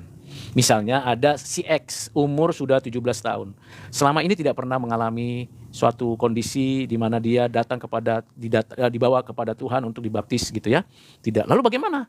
Ya kita harus hadapi. Jadi benar kita harus jalani itu case by case, tidak bisa dipukul rata semuanya. Nanti jadi problem ya kalau dibuat sama semuanya begitu. Wah, nanti jadi carut maut. Ingat, gereja Tuhan adalah gereja yang kudus, yang suci. Gereja Tuhan adalah gereja yang memberi pengaturan yang baik. Untuk apa sih diatur? Selalu berkaitan dengan kebaikan, keindahan. Betapa indahnya kan kalau teratur dalam kehidupan ini. Nah, itu juga menjadi bahan untuk menunjukkan berita yang baik. Kabar baik secara etimologi, kabar baik dengan prinsip kitab-kitab Injil, kabar baik yang berdasarkan pada pribadi dan karya Yesus itu diekspresikan melalui kehidupan kita sehari-hari. Jadi kita harus bersikap yang benar. Lalu bagaimana orientasi seksual Ya kalau orientasi seksual itu kan harusnya benar. Tapi saya pernah mengikuti seminar tentang orientasi seperti ini ya. Jadi kalau bicara orientasi, tentunya kita mesti lihat dari hasil penjelasan dari seorang medis, seorang dokter, dan seorang perawat, dan seorang psikolog, sebenarnya orientasi seksual yang tidak tepat itu disebabkan karena pertama, kondisi lingkungan. Kedua, pernah mengalami peristiwa-peristiwa yang tidak mengenakan pada dirinya. Ketiga, pernah mengalami suatu abuse seksual. Keempat, pernah menghadapi persoalan-persoalan yang dihadapi di rumahnya. Maka mereka punya disorientasi seksual. Kemarin, karena saya ada tugas tanggung jawab, maka ngobrol-ngobrol, ternyata itu banyak terjadi. Disorientasi. Seharusnya laki-laki dan perempuan. Tapi banyak yang bukan hanya laki-laki dan perempuan, ada juga laki-laki dengan laki-laki, perempuan dengan perempuan, dan sebagainya. Jadi saudara, mesti kita hati-hati. Karena dunia sudah berdosa, dicemari dosa. Kita juga orang yang lemah. Kita harus bijak, hati-hati, dan tidak bisa sembarangan dalam mengambil keputusan. Ya, kalau kita itu sembarangan mengambil keputusan, sembarangan mengambil tindakan, atau cepat-cepat terburu-buru, hati-hati. Kita harus bijak, pelan. Lambat asal benar daripada buru-buru tapi hasilnya tidak baik. Itu sebabnya kalau saya menjelaskan pengajaran itu pelan-pelan. Dan harus hati-hati, pilihan kata, penyusunan satu konteks, itu harus hati-hati. Karena kalau nggak terburu-buru lalu pilihan kata sembarangan, akhirnya pertanggungjawabannya bagaimana gitu ya. Jadi silakan saudara yang mau bertanya silakan naik dan menyampaikan pendapat dan pemikiran. Monggo. Tidak menjadi masalah kecuali kalau bicara yang lain ya. Karena tentunya ini adalah kesempatan untuk kita sama-sama belajar. Saya pun masih belajar. Maka sebabnya saya kalau menyanyi mesti pegang buku pujian. Karena not-notnya harus pas. Kalau saya membaca harus baca Alkitab supaya pas gitu konteksnya. Karena tidak ada orang yang bisa memahami keseluruhan kalau tidak membaca. Dan kalau cuma comot-comot ayat, saya bisa. Tetapi itu bukan cara baca orang Kristen. Kalau cara baca orang Kristen harus utuh, lengkap. Lalu kita bisa mengayatinya. Oh, ini maksudnya Tuhan. Sehingga kita mendapatkan suatu pengertian yang mendasar. Tentang tadi pernikahan tadi ya, itu mulai dari kitab Kejadian kita lihat. Ternyata setelah manusia jatuh dalam dosa, wah banyak ya arahnya salah. Arah itu orientasinya berarti kan, arahnya salah, jadi disorientasi ya kan, strukturnya salah. Struktur dalam individu, dalam keluarga, dalam masyarakat, dalam pemerintahan, dalam negara itu salah. Isinya juga salah, ya sudah membuktikan manusia jatuh dalam dosa. Lalu bagaimana memperbaikinya? Ditebus dulu kitanya, mengalami hidup yang baru dulu. Baru perlahan-lahan progressive sanctification mengalami suatu pembaruan. Tidak ada yang instan. Jadi Bapak Ibu Saudara tidak ada orang yang instan. Jadi kalau ada orang yang baru bertobat ya, ini pengajaran Alkitab. Kalau ada orang yang baru bertobat tiba-tiba dia langsung instan bergebu-gebu, waspada. Kita harus membimbing mengarahkan, jangan dulu. Jangan diberi kesempatan dulu untuk jadi pemimpin. Pelan dulu, dilatih dulu, dibimbing dulu, diarahkan dulu. Bagaimana sikap, bagaimana kehidupan gereja, bagaimana orang percaya, bagaimana menghadapi saudara yang lain, bagaimana menghadapi teman, bagaimana menjalankan hidup yang kompleks, yang rumit, yang begitu tidak mudah. Nah itu mesti dilatih, sehingga ketika seorang yang baru percaya ini mau menyaksikan Kristus, ya dia harus berjuang untuk menyesuaikan, mengadaptasikan diri dengan konstruksi kekristenan. Bagaimana memuji Tuhan yang benar, bagaimana kita bersaksi, bagaimana kita menghormati. Ini penting ya. Jadi ini hal yang penting untuk kita hadapi. Saya akan lanjutkan lagi mengenai masalah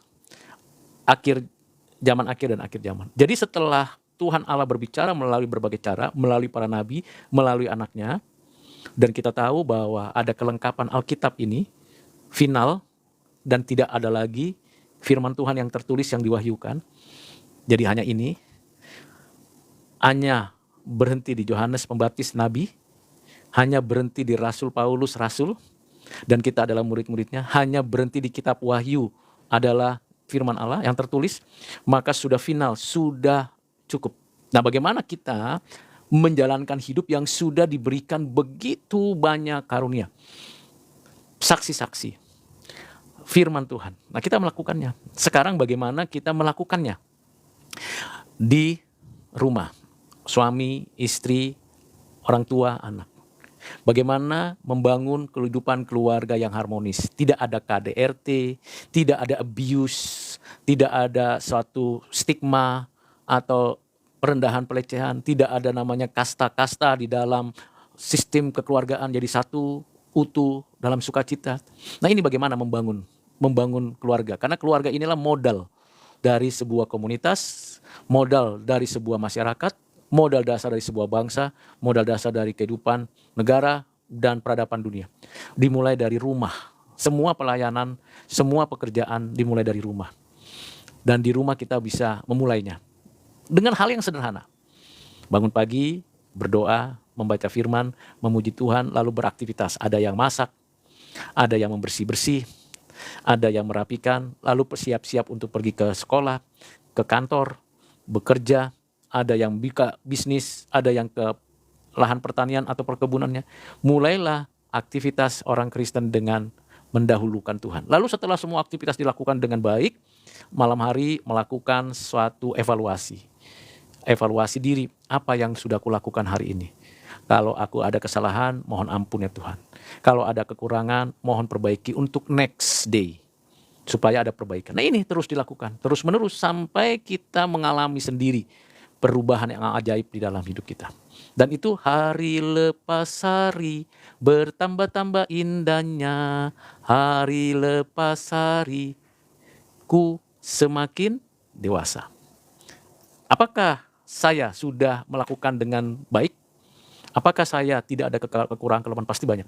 Progresif. Sekarang jatuh, dibangkitkan lagi. Kadang lemah, dibangkitkan. Nah, ini terus. Jadi kerangka berpikir kita ini utuh. Doktrinnya, teologinya itu mesti kuat. Semangatnya, api pemberitaan Injilnya ke sana mesti kuat. Lalu bekerjanya mesti agresif. Dan kita melakukannya dengan penuh sukacita. Nah, itu. Kita lakukan seperti itu. Jadi saudara, mari kita berjuang bersama. Memberikan kabar baik. Memberitakan kabar baik. Mengajarkan kabar baik kepada banyak orang. Kita jangan terpancing dengan isu-isu yang ada di dunia ini. Banyak sekali. Kita bisa emosi, marah-marah, manusia lamanya muncul lagi. Tidak demikian. Kita berjuang. Nah, itulah kiranya yang menjadi ciri khas kekristenan kita. Entah dimanapun Anda berada, dimanapun Anda bergereja, dimanapun Anda bekerja, ketahuilah saudara dan saya berharga dan bernilai di hadapan Tuhan. Saudara dan saya bukan orang biasa di hadapan Tuhan. Saudara dan saya anak-anaknya. Bukan ordinary people, tapi extraordinary people. Mengapa? Karena kita milik kepunyaannya. Jadi milik kepunyaannya berarti kita nggak sembarangan hidup. Kita nggak sembarangan hidup. Hidup kita mesti bermakna. Bermakna itu bagaimana? Yang simple aja. Yang simple aja. Kalau ada orang yang kita bisa tolong, bantu, kita bantu. Kalau ada orang perlu disupport, kita support. Kalau ada teman yang memerlukan, kita bisa kerjakan, kita kerjakan bersama. Kalau ada orang tua yang kita patut hormati, hormati. Ada anak yang patut kita tegur, kita tegur. Kalau ada saudara kita yang menjauhkan kita, kita coba usahakan dekat. Walaupun sulit sekali, kita usahakan. Nah, seperti itu. Jadi hidup ini realistis. Jangan idealis ya. Wah, harus begini dulu. Nggak akan ketemu saudara. Ya, kalau kita punya kekurangan, akui. Saya berdosa, saya salah, saya punya kelemahan, saya mengakui. Saya misalnya marah tiba-tiba karena ada satu hal yang tidak saya senang. Lalu saya begitu kesal, mungkin menyakiti kalimat-kalimat saya. Lalu saya bilang minta maaf. Entah itu kepada istri, entah itu kepada anak, entah itu kepada orang lain. Maaf ya, saya tidak akan ulangi lagi. Ternyata masih lagi begitu. Ya minta maaf lagi, ya terus berjuang lagi. Sampai akhirnya Tuhan menggerakkan kita untuk stop. Kita lakukan yang baik. Nah, begitu hidup itu. Hidup ini gak gampang, saudara, rumit. Tapi kita harus kerjakan. Begitu ya. Ya, banyak tahu, banyak dituntut. Jangan pula kita banyak tahu, tapi hanya sekedar untuk alat untuk debat gitu. Ibaratnya kita makan kenyang hanya untuk mukul orang, tidak. Kita makan kenyang sekenyang-kenyangnya, sepuas-puasnya untuk bantu orang, bukan untuk mukul orang. Gitu. Jadi kalau kita banyak pengetahuan, banyak pengalaman, wah tugas kita ngapain? Supaya orang kita pukul. No, supaya kita memberikan kepada mereka apa namanya? Bantuan. Bantuan. Jadi kalau kita ada banyak diberikan Tuhan berkat, ya kita membantu mereka, begitu. Ya kita membantu mereka, bahkan kita bisa menolong orang-orang yang bisa kita tolong gitu. Jadi kalau kita makin banyak tahu, ya bukan berarti kita akan jadi alat untuk saya bisa, ayo siapa lagi? Siapa lagi yang berani melawan saya? Itu bukan orang Kristen. Mentalitas orang Kristen adalah mentalitas berbagi. Mentalitas orang Kristen adalah mentalitas yang rela berkorban. Mentalitas orang Kristen adalah mentalitas yang menolong orang lain. Lalu sebelumnya bagaimana? Ya harus belajar. Belajar, menerima, masukan, kritik, macam-macam saudara. Saudara bisa belajar banyak hal dari banyak orang. Ya, bagaimana seseorang itu membuat misalnya bangunan. Saya kalau melihat misalnya di sebelah rumah saya ada orang yang sedang membangun rumah. Saya coba lihat, oh cara merakit besi-besi itu begini. Oh orang itu mengatur bagaimana pasirnya berapa, semennya berapa. Saya pelajari. Wah unik ya. Lalu saya pelajari, lalu mengatur hubungan ini dengan ini bagaimana. Lalu bangunan terbentuk. Wah keren. Lalu dapat apa di situ manfaatnya? Banyak belajar dari sana. Walaupun hanya saya observasi, mengamati, wow ada banyak hal yang dipelajari. Bagaimana membangun sebuah rumah dengan konstruksi yang baik, dengan modal yang sedikit tapi bermanfaat. Contoh itu belajar. Lalu saya belajar lagi misalnya, bagaimana cara membuat kue yang kecil-kecil. Kita buat, kita susun, kita atur. Buat tepungnya segala macam, mana dulu, yang mana dulu. Lalu bagaimana kita membuat? Atau bagaimana kita menulis sebuah artikel, apanya dulu yang perlu kita ketahui. Oh problemnya dulu, apa sih problemnya dari fenomena ini? Kita pilih dulu, cari dulu problem. Oh problemnya ini, X problemnya. Ya sudah, kita coba cari latar belakangnya mengapa terjadi problem. Lalu kita susun, kita teliti, kita baca lagi sumber-sumber asli. 5 tahun, 10 tahun terakhir. Lalu kita susun dengan kalimat-kalimat. Makin lama kita makin ahli dan terampil untuk menulis. Ketika kita sampaikan ada yang menolak, ada yang menerima, ada yang tidak suka, tidak apa-apa. Kita latih lagi. Nah itu namanya belajar. Jadi seperti itu juga isu-isu yang ada di dunia ini, baik isu tentang gender yang sudah lama, kemudian isu tentang perkawinan sejenis yang sudah lama juga dibicarakan, isu tentang perang juga sudah lama dibicarakan, isu tentang pergolakan yang ada di lokal-lokal, juga isu tentang global warming, kondisi iklim, isu tentang iklim itu juga sudah banyak dibicarakan. Bagaimana peran serta Kristen, orang Kristen berkaitan dengan itu? Ya harus maju. Nulis, bicarakan, kerjasama, tanam pohon dan sebagainya. Lakukan yang baik saja. Jadi tidak perlu dibatasi seperti itu. Every soul we long to reach, every heart we hope to teach, everywhere we share His peace is only by His grace. Every loving word we say, every tear we wipe away, every sorrow turn to praise is only by His grace. Grace alone, which God supplies, strength unknown, He will provide. Christ in us, our cornerstone, He will go forth in grace alone. Iya, ini in Christ, grace alone. Jadi kalau kita punya visi, itu memiliki pengetahuan yang benar. True knowledge-nya mesti ada. Jadi true knowledge itu mesti ada. Yang kedua, in Christ. Jadi di dalam Kristus. Lalu godly karakter. Karakter kita harus karakter yang saleh. Jadi 3 hal ini menjadi visi dalam kehidupan kita. True knowledge, faith in Christ, godly karakter. Dan di dalam pelayanan pendidikan saya, ya saya berada di dalam institusi yang punya 3 hal ini dalam satu visinya. True knowledge, jadi bagaimana kita menerapkan pengetahuan yang benar, objektif, komprehensif, lengkap, dapat dipertanggungjawabkan. Yang kedua, bagaimana kita memiliki pengertian hidup in Christ. Dan yang terakhir, godly karakter. Surat Rasul Yohanes, surat yang pertama, pasal yang pertama ayat 5 dan 7. Ini ditujukan kepada gereja generasi kedua ya. Jadi Rasul Yohanes ini menulis kira-kira tahun 90-an. Menulis surat ini. Dia adalah rasul yang terakhir yang meninggal, yang tadinya dia ingin digoreng gitu oleh seorang kaisar. Dan di sini saya bacakan untuk kita sekalian. Surat Yohanes yang pertama, ayat 5. Dan inilah berita yang telah kami dengar dari dia. Berita yang telah kami dengar. Berarti ini menulisnya setelah peristiwa sudah selesai, ya, sudah berlangsung. Oke? Dan yang kami sampaikan kepada kamu. Jadi berita yang sudah kami dengar kami sampaikan. Jadi ada suatu keberlanjutan. Ya, di situ. Ya. Allah adalah terang dan di dalam dia sama sekali tidak ada kegelapan. Allah adalah terang, di dalam dia tidak ada kegelapan. Nah, apakah teksnya, ini manuskrip ya, bicara manuskrip. Manuskrip yang ditemukan itu yang terakhir. Jadi ada manuskrip memang yang ditemukan bukan yang terakhir. Manuskrip yang ditemukan yang terakhir dan yang paling lengkap. Jadi manuskrip yang ditemukan sehingga diterjemahkan itu bukan hanya satu manuskrip. Ada ribuan manuskrip, salinan maksudnya ya. Jadi penulis Rasul Yohanes lalu ada yang menyalin. Biasanya gereja mula-mula itu menyalin. Ada yang tidak lengkap, tapi ada yang lengkap. Nah yang lengkap ini banyak salinannya, jadi kopinya banyak. Lalu bapak-bapak gereja menerima yang lengkap ini. Nah kalau ada orang yang menemukan yang tidak lengkap lalu memakai itu menjadi alat untuk menyerang teks Alkitab, jadi sesuatu yang lucu sekali. Ya namanya juga belum lengkap, salinannya ya, bukan teks aslinya ya, tapi salinannya tidak lengkap ditemukan.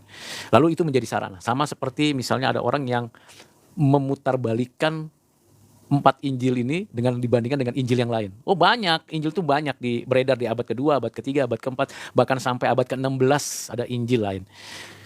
Heboh pakai gunakan ayat itu. Tapi yang benar-benar diterima oleh gereja, diterima, diajarkan itu adalah yang lengkap. Jadi saya kembali. Allah adalah terang dan di dalam dia sama sekali tidak ada kegelapan. Ini kata adalah terang ini berarti dia atributnya. Atribut ya. Bukan Allah adalah terang, jangan dibalik. Terang adalah Allah. Nah ini keliru. Jadi Allah adalah terang ini menunjukkan kepada atribut pada dirinya Allah yang terang. Jadi ini terang ini menunjukkan natur keberadaannya Allah dan tidak ada kegelapan. Jika kita katakan bahwa kita beroleh persekutuan dengan dia, jika kita katakan, jadi ini kalau kita ngomong, bicara aku bersekutu dengan Kristus, aku satu dengan Kristus, saya union with Christ. Union with Christ. Ternyata apa yang terjadi? Kita berdusta dan namun kita hidup dalam kegelapan. Jadi ada orang yang munafik ya. Munafik itu singkatan muka nabi pikiran kotor. Kalau dulu ya, di zaman saya kalau dilihat orang, wah lo orangnya munafik. Kenapa? Ya mukanya seperti nabi ya, senyum, lembut dan segala macam. Tapi pikirannya kotor. Gitu. Tapi bukan berarti kita nggak boleh senyum dan lembut gitu, enggak. Ada orang-orang munafik ya. Tapi ternyata begitu di rumah KDRT, begitu di kantor korupsi, begitu di masyarakat bikin rusuh. Ya, lalu apalagi sekarang pakai media sosial, ceritanya keluar itu di medsos itu orang yang paling bagus banget gitu ya. Tapi kenyataannya di rumahnya KDRT, di abuse power, kemudian di pekerjaannya sangat tidak manusiawi, bahkan korupsi di dalam masyarakat tidak. Ya itu ya mereka itu kebanyakan ya. Ya akhirnya kita tahulah. Itu namanya orang munafik. Jadi Tuhan melalui Rasul Yohanes mengatakan, kalau kamu bersekutu dengan Kristus, di dalam Kristus, tidak perlu bersikap seperti orang munafik, apa adanya, terang. Di dalam terang semua warna kelihatan, di dalam gelap semua warna jadi gelap. Kalau mati lampu gelap, maka semua warna yang paling indah pun jadi hitam, gelap. Tapi kalau di dalam terang, warna sedetail apapun kita bisa tahu. Jadi kalau bicara kalimat tertentu belum ada di manuskrip awal, ya bisa jadi dia ketemunya manuskrip yang tidak lengkap. Gitu, tidak lengkap. Ya banyak manuskrip misalnya orang-orang yang tertentu yang menafsir itu memang banyak yang manuskrip. Karena manuskrip itu banyak. Dia ditemukan manuskrip yang mana, kodeks berapa, kodeks nomor berapa dan sebagainya. Itu ada. Jadi para penyalin dan penerjemah itu punya tanggung jawab. Dan kita lihat keseluruhannya. Nanti kita lihat ada banyak memang yang seperti itu. Di ayat 7. Tetapi jika kita hidup di dalam terang, sama seperti dia ada di dalam terang, maka kita beroleh persekutuan seorang dengan yang lain, dan darah Yesus anaknya itu menyucikan kita daripada segala dosa. Jika kita berkata bahwa kita tidak berdosa, maka kita menipu diri sendiri dan kebenaran tidak ada di dalam kita.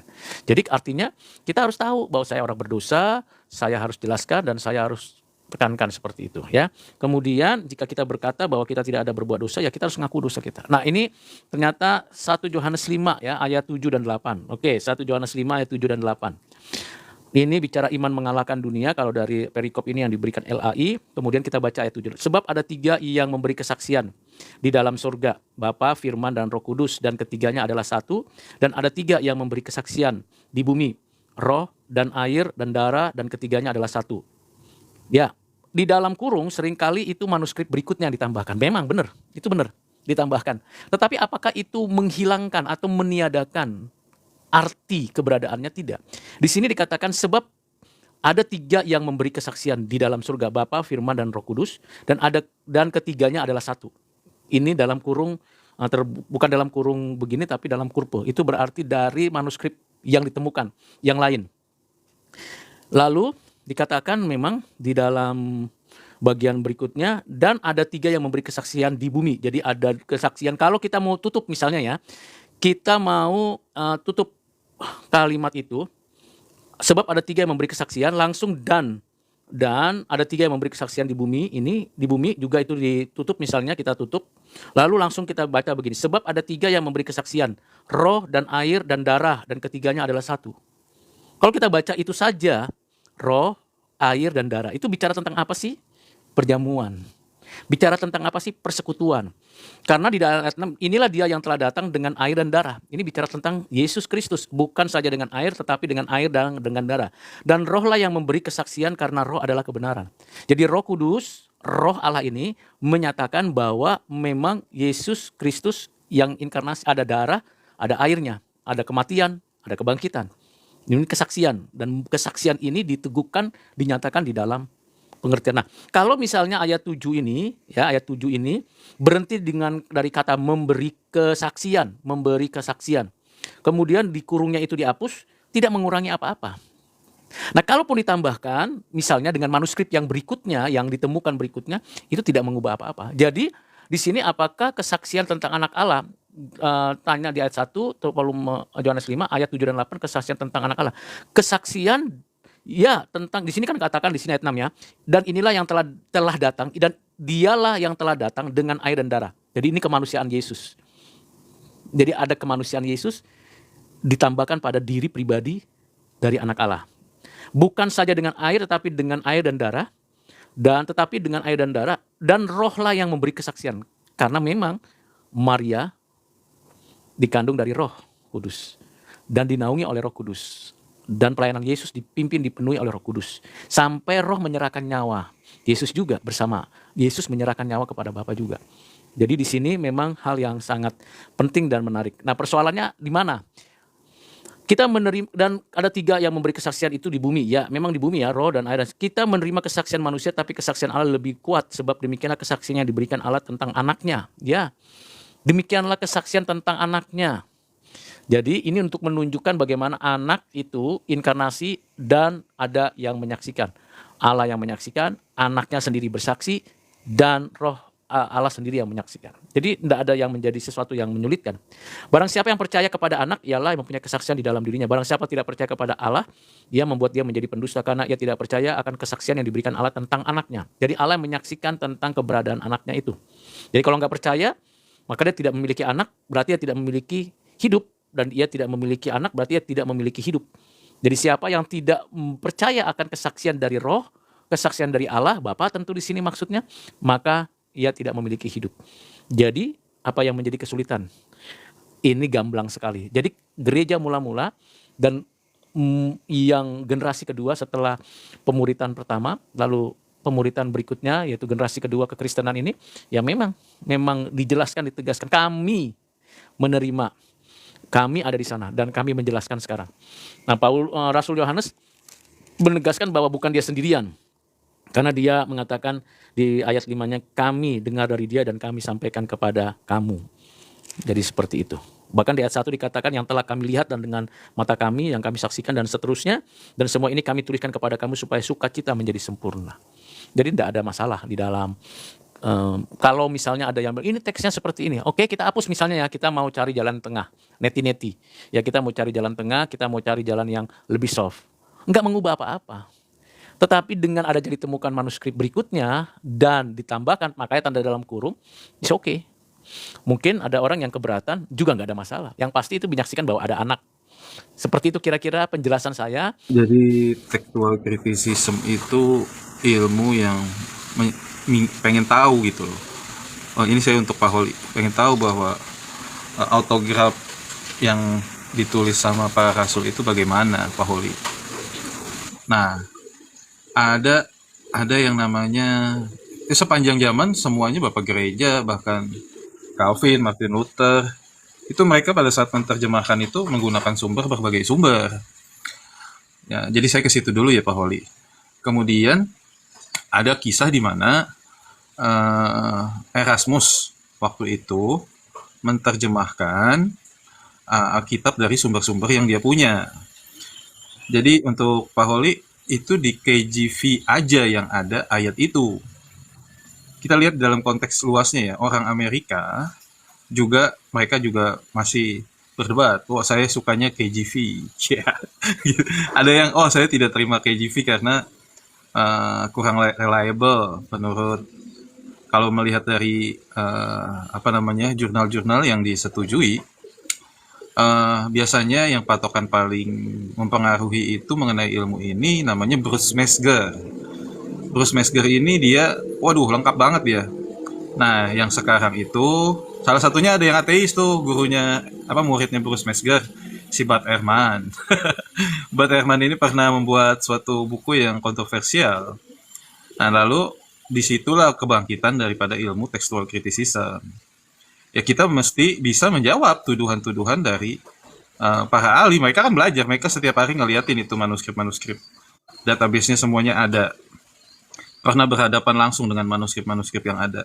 Kita nggak bisa memiliki pendapat kita sendiri. Ini kan ilmu keilmuan jadinya kan.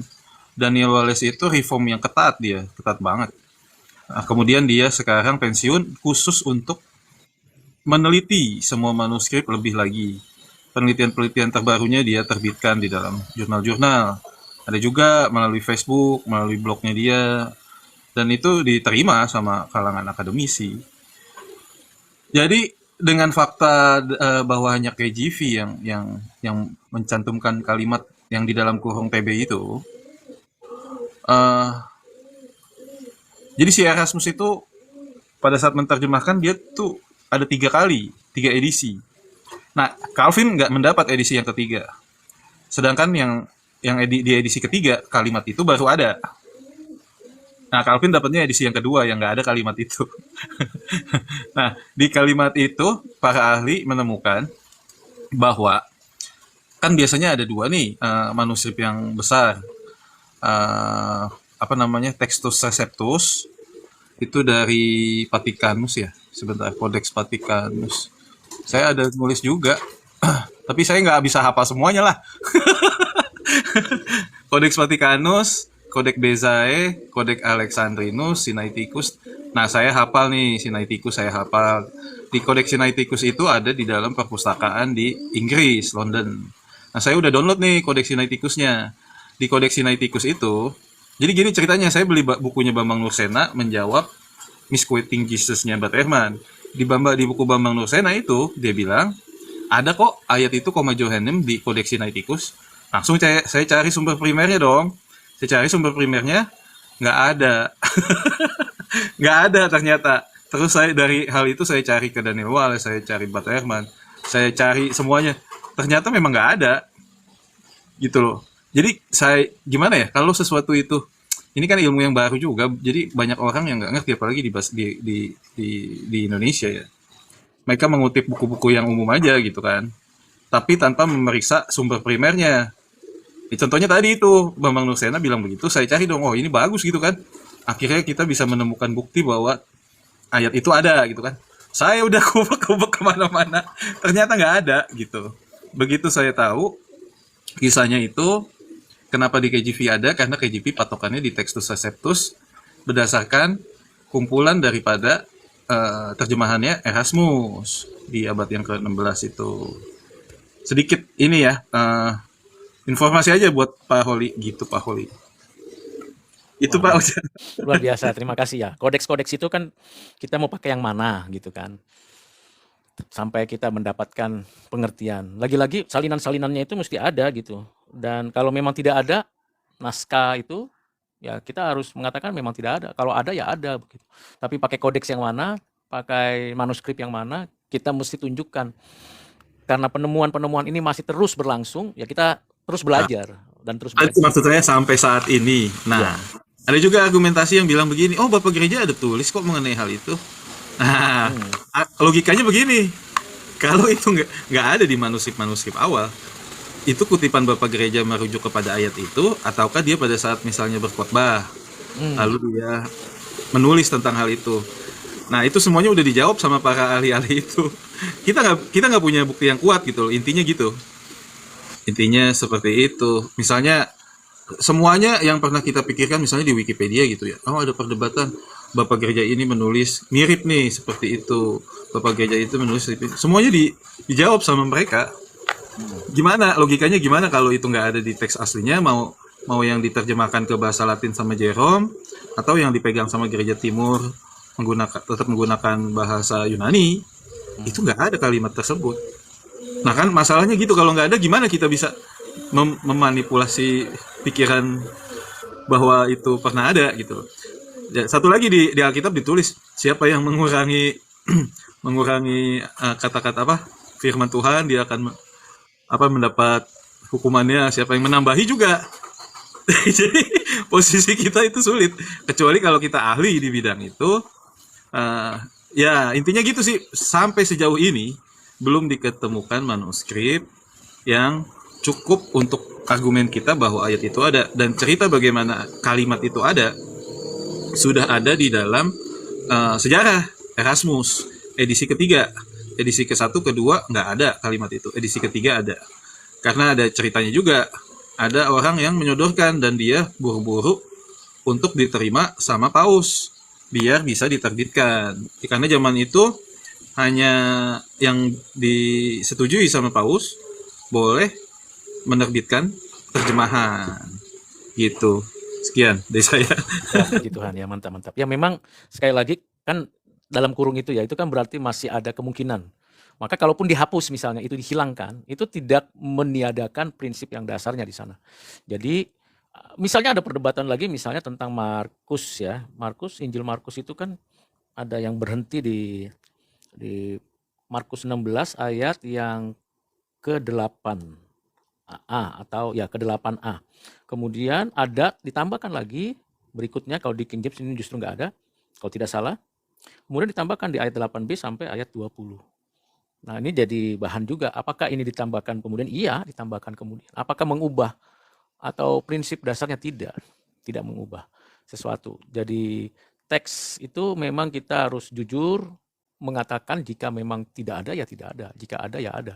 Tetapi sekali lagi, kalaupun kita katakan itu tidak ada atau kita katakan itu ada, karena itu penemuan manuskripnya, kodeks-kodeksnya, pertanyaannya, apakah pengajaran prinsip itu berubah? Jawabannya tidak. Nah ini yang perlu juga mesti jangkarnya mesti dulu harus ditetapkan. Jangan sampai karena itu tidak ada atau itu karena ada misalnya, lalu kita bilang wah kalau begitu kita harus menolak semua itu. Tidak demikian. Dalam proses pembelajaran saya, misalnya dalam surat Paulus kepada jemaat Korintus, kalau saudara dan membaca dan mempelajari, maka ada surat lain. Bukan hanya 1 Korintus, bukan hanya 2 Korintus, mungkin ada 3 Korintus. Tapi tidak ada. Ditemukan sampai sekarang. Tapi Paulus pernah menulis bahwa aku menulis sebelumnya. Nah ini yang mana maksudnya nih? Tapi kalau tidak ada, kita paksakan ada, ya salah juga. Jadi, namun sekali lagi, kalaupun itu tidak ada, tidak mengubah atau mengurangi prinsip dasar dari pengenalan kita akan Allah, akan anaknya yang tunggal, dan akan Roh Kudus. Nah kira-kira begitu. Kalau di sini, jadi teks yang asli, yang benar, yang mana kok ayat tersebut loh. Yang kita baca ini saja. Kalau mau mencari yang asli yang benar, memang ada tulis. Nggak ada, nggak, udah nggak ada autograf Iya, atau yang asli tulisan tangan langsung itu mungkin nggak sudah. ada. Mungkin belum Kalau ditemukan atau sudah iya, lapuk. iya udah lapuk. Kitab Yesaya aja ditemukan itu ternyata hanya sebagian pasal begitu. Ada yang menemukan, tapi itu juga masih disangsikan jangan-jangan itu salinan juga, salinan yang pertama. Seperti itu. Persoalannya yang menarik adalah begitu banyak salinan dan begitu banyak yang kita terima, ternyata keseluruhannya membuktikan bahwa tidak ada perubahan dalam pengajaran. Jadi bukan hanya inherensinya yang perlu kita perhatikan, juga bahwa pengajarannya, pembelajarannya itu tidak ada kesalahan sama sekali. Seperti itu. Maka tadi saya jelaskan kan, saya hapus dulu tuh ayat itu kan, yang dalam kurung itu. Saya geser ini, lalu saya jelaskan ini. Itu nggak mengubah apa-apa. Bahwa memang benar ada kesaksian bahwa itu tentang anak Allah. Ya kira-kira begitu. Ini cukup berat, ini lumayan ini ya. Ini bicara tentang hermeneutik, tafsir, investigasi. Kemudian nanti ada namanya teologi investigasi. Ada juga yang disebut dengan teologi berkaitan dengan tekstual, itu udah biasa. Lalu bagaimana kita, kebanyakan orang mengkritik itu, tapi dia lupa satu hal. Lupa satu hal orang yang suka mengkritik itu. Yaitu, beritakanlah Injil kepada orang lain. Kabar baik itu. Gitu. Jadi kalau saya mengkritik, menjelaskan, lalu saya bergegas untuk beritakan Injil dengan penuh api pemberitaan Injil kepada orang yang lain yang belum percaya. Monggo, ada lagi yang lain, saudaraku? Yang lain? Ahli textual criticism itu mereka punya pandangan yang tradisional juga bahwa Alkitab itu telah terpelihara dengan baik. Ya, misalnya Perjanjian Lama. Apa kita pegang tulisan aslinya Musa? Tidak ada. Semuanya kan Tidak ada. tetap ada ranah iman ya, di mana kita bisa melihat bahwa dari Kejadian sampai Wahyu, kok ada kesinambungan, kok ada benang merah. Betul. Di mana ada satu ayat yang dipermasalahkan, apakah itu merubah semuanya? Ayat-ayat yang lain jadi tidak valid? Tidak. Justru iman kita semakin kuat kalau begitu banyak manuskrip yang ditemukan. Berarti kan orang Kristen itu melihat Alkitab itu sebagai sesuatu yang kebutuhan penting. Bahkan mungkin dari yang nggak ditemukan itu yang punya salinan-salinan, entah ada di gudang siapa saat ini, bisa aja jadi ada. Atau ada di dalam gua lain gitu kan, di Turki atau di mana, itu masih belum ditemukan. Ya kita tunggu aja lah. Oh iya, ada lagi yang bekas gunung Vesuvius itu. Itu kan bentuknya karbon, kalau dibuka langsung hancur berantakan. Nah, akan digunakan teknologi apa itu untuk tanpa membuka tapi bisa melihat isinya katanya. Itu pasti, itu lagi ditunggu sama ahli-ahli textual criticism, satu buku itu. Gitu Pak, sekian Pak. Ya, bagus, mantap ya. Saya memang tidak khusus ahli di dalam bidang teks, karena saya juga belum pernah baca salinan. Saya belum pernah pegang. Dan saya hanya bisa pegang yang ini, yang LAI. Kalau dibilang baca di internet, banyak sekali di Google Internet ya. Kita cari banyak sekali. Silakan dibaca kalau bisa bahasa Ibrani, bahasa Yunani, bahasa Latin. Silakan. Kalau saya mau, saya dapat, saya baca, saya pelajari, saya diskusikan. Nah itu khusus sendiri, biblical ya. Jadi mesti dibaca, dipelajari. Tapi kalau mau mempelajari itu dan mendiskusikan itu, mungkin kelasnya agak rumit ya.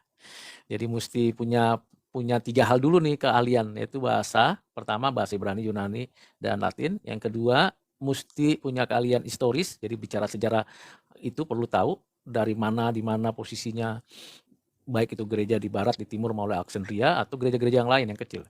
Yang ketiga adalah pemikiran teologinya, sejarah pemikiran teologi dikaitkan dengan sejarah pemikiran filsafat. Nah ini mesti dibaca lagi, dipelajari lagi. Seperti itu ya, jadi supaya kita bisa punya pondasi. Nah kalau udah punya pondasi seperti itu, wah ini menjadi menarik. Kenapa? Kalau kita sudah punya pondasi 3 hal ini, kalau kita mau diskusi tentang kedalaman firman Tuhan, nah kita mesti memiliki 3 hal itu. Tentu di media sosial tidak mudah untuk menjelaskan satu demi satu, bagian demi bagian yang ada di dalam 3 hal tadi, yaitu teksnya sendiri, kemudian histori gerejanya, kemudian yang ketiga adalah pemikiran, sejarah pemikiran teologi dan filsafat. Nah, seperti ini ada yang menggelitik dari Pak Hevel ini, bicara tentang Wahyu pasal 22 ayat 19 ya. Dan jikalau seorang mengurangkan sesuatu dari perkataan-perkataan dari kitab nubuat ini, maka Allah akan mengambil bagiannya dari pohon kehidupan dan dari kota kudus seperti yang tertulis di dalam kitab ini. Jadi mengurangi, ayat 18-nya, aku bersaksi kepada setiap orang yang mendengar perkataan-perkataan nubuat dari kitab ini, jadi kitab Wahyu ya, khusus kitab Wahyu, jika seorang menambahkan sesuatu kepada perkataan-perkataan ini, maka Allah akan menambahkan kepadanya malapetaka-malapetaka yang tertulis dalam kitab ini. Jadi kalau secara tekstual, kata baca ini untuk kitab Wahyu saja. Karena ayatnya begitu, menjelaskan begitu. Tetapi kalau kita memakai prinsip begitu, ada banyak hal nanti problem. Yaitu kalau begitu kita bisa menambah yang kitab-kitab lain dong. Jawabannya tidak. Ini memang berlaku untuk kitab ini. Tetapi ini juga menjadi prinsip untuk kitab-kitab yang lain. Sama dengan apa yang ditulis di dalam surat Paulus kepada Timotius ya. 2 Timotius 3 ayat 16 ya. Saya bacakan 2 Timotius 3 ayat 16. Itu dikatakan demikian. Segala tulisan diilhamkan Allah, bermanfaat untuk mengajar, untuk menyatakan kesalahan, untuk memperbaiki kelakuan, dan untuk mendidik orang dalam kebenaran. Dengan demikian tiap-tiap manusia kepunyaan Allah diperlengkapi untuk setiap perbuatan baik. Segala tulisan diilhamkan Allah, dinafaskan, diinspirasikan, bermanfaat untuk mengajar. Yang dimaksud dengan segala tulisan ini apa? Apakah termasuk suratnya Paulus kepada Timotius? Apakah yang dimaksud hanya perjanjian lama, yaitu Torah, Nafim, Ketupim? Yang mana? Tentu bagi saya dengan iman ini bukan hanya berhenti pada surat Paulus kepada Timotius, segala tulisan dalam pengertian tulisan-tulisan, artikel-artikel atau kitab-kitab ini tidak berhenti pada suratnya Paulus, tidak berhenti pada kitab-kitab 4 Injil atau surat-surat lain, tapi juga tidak berhenti hanya pada perjanjian lama, tapi keseluruhan. Maka kita dengan yakin bahwa ini berkaitan dengan perjanjian lama dan perjanjian baru. Termasuk ketika berkaitan dengan kitab Wahyu tadi. Walaupun kitab Wahyu ditulis belakangan, kira-kira kalau Timotius ini ditulis waktu Paulus di penjara, ya, surat ini, kemudian kira-kira tahun berapa? Kira-kira 30 tahun atau 25 tahun ke atas baru ada kitab Wahyu. Kitab Wahyu itu termasuk tidak di bagian ayat 16. Yes, termasuk. Nah, ini hal yang perlu mungkin kita bisa melihat. Ada satu mewakili semua, tapi ada semua menunjukkan satu kesatuan yang tidak terpisahkan. Maka benang merahnya, nafasnya di dalam membaca teks itu adalah bagaimana kita melihat satu kesatuan dan keunikan di tiap-tiap kitab seperti itu. Nah, kira-kira itu yang saya mau tambahkan sedikit dari apa yang disampaikan oleh saudara. Sola Scriptura ciptaan abad 16 atau gimana Pak? Oh, sola itu kan, ya kalau kita baca tradisi reformasi, sebenarnya kan itu tidak terminologi sola ya. Terminologi sola itu memang dipopulerkan. Kita kembali kepada ajaran Alkitab, hanya Alkitab. Tapi sesungguhnya itu bukan berarti orang Kristen hanya menerima begitu saja. Mesti ada dua hal lain yang harus diketahui, yaitu tradisi gereja dan sejarah pemikiran Kristen. Nah, ini menyatu dengan Scriptura itu. Jadi kalau kata sola Scriptura hanya, jadi di luar Alkitab nggak boleh kita, nggak begitu prinsipnya. Jadi Alkitab menjadi yang menjadi dasar, menjadi arah, menjadi isi, menjadi struktur, tetapi juga dari Alkitab ini kita bisa melihat ada. Nah, secara terminologi memang itu nanti yang diungkapkan, yang digaungkan oleh Martin Luther, sola fide, sola gratia, lalu nanti dikembangkan lagi menjadi sola Christos, soli Deo Gloria oleh Calvin, dan lengkaplah. Jadi ada yang melengkapi ini menjadi bukan hanya sola tapi tota Scriptura, keutuhan, keseluruhan. Nah, kita meyakini gimana? Ya, kalau kita melihat prinsipnya, sekarang prinsip bukan etimologinya ya, bukan nama trennya. Kalau kita membaca bahwa semua penulis itu ada rujukannya, selalu ada rujukan ke belakangnya. Misalnya saja ya, saya ambil contoh di dalam Injil Lukas. Di dalam Injil Lukas, di dalam penulisannya dikatakan Lukas pasal 24, hai kamu orang bodoh, ayat 25, lalu ia berkata kepada mereka, dikatakan demikian, Tuhan berkata demikian kepada mereka, yaitu orang-orang yang berjalan menuju ke Emmaus itu, hai kamu orang bodoh, betapa lambannya hatimu sehingga kamu tidak percaya segala sesuatu yang telah dikatakan para nabi. Bukankah Mesias harus menderita semuanya itu untuk masuk ke dalam kemuliaannya? Lalu ia menjelaskan kepada mereka apa yang tertulis tentang dia dalam seluruh kitab suci, mulai dari kitab-kitab Musa dan kitab-kitab para nabi. Kitab-kitab nabi-nabi. Jadi di sini dia merujuk kepada kitab-kitab sebelumnya. Nah, ini bicara soal itu. Sama seperti misalnya kita baca misalnya 1 Korintus pasal yang ke-15 misalnya tentang kebangkitan. Paulus juga mengatakan demikian di dalam ayat yang ke-3. Sebab yang sangat penting telah kusampaikan kepadamu, yaitu apa yang telah kuterima sendiri, ialah bahwa Kristus telah mati karena dosa-dosa kita sesuai dengan kitab suci, bahwa ia telah dikuburkan, bahwa ia telah dibangkitkan pada hari yang ketiga sesuai dengan kitab suci, bahwa ia telah menampakkan diri kepada Kefas dan kemudian kepada kamu ke-12 murid sesudah menampakkan diri, dan seterusnya. Itu merujuk kepada kitab suci. Jadi secara prinsipal itu berarti ada rujukannya, ada acuannya, ada sumbernya mengapa kita menyampaikan pengajaran. Dan ini ketika merujuk berarti karena ada sejarah pemikirannya, ada satu tradisi gerejanya kalau bisa dikatakan demikian. Jadi ketika Martin Luther atau Calvin, Zwingli, Beza misalnya dan yang lain-lain sampai sekarang itu ada rujukannya. Nah, berkelanjutan. Jadi ada benang merahnya. Tapi ketika dipopulerkan mulai kapan itu dan perlu terus digaungkan, ada rujukannya. Itu perlu ditegaskan.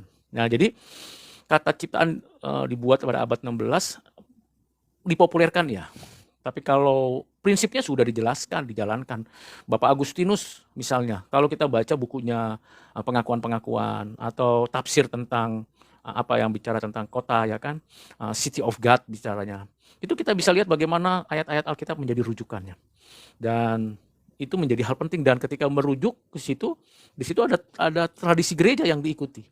Ada sejarah pemikiran yang diikuti dan dikutip, diambil menjadi suatu pergumulan dalam zamannya, lalu diformulasikan menjadi ada yang menjadi sistematika teologi, ada yang masuk ke dalam ranah, nanti masuk ke dalam wawasan dunia Kristen, masuk lagi ke dalam suatu konsep filsafat Kristen dan sebagainya.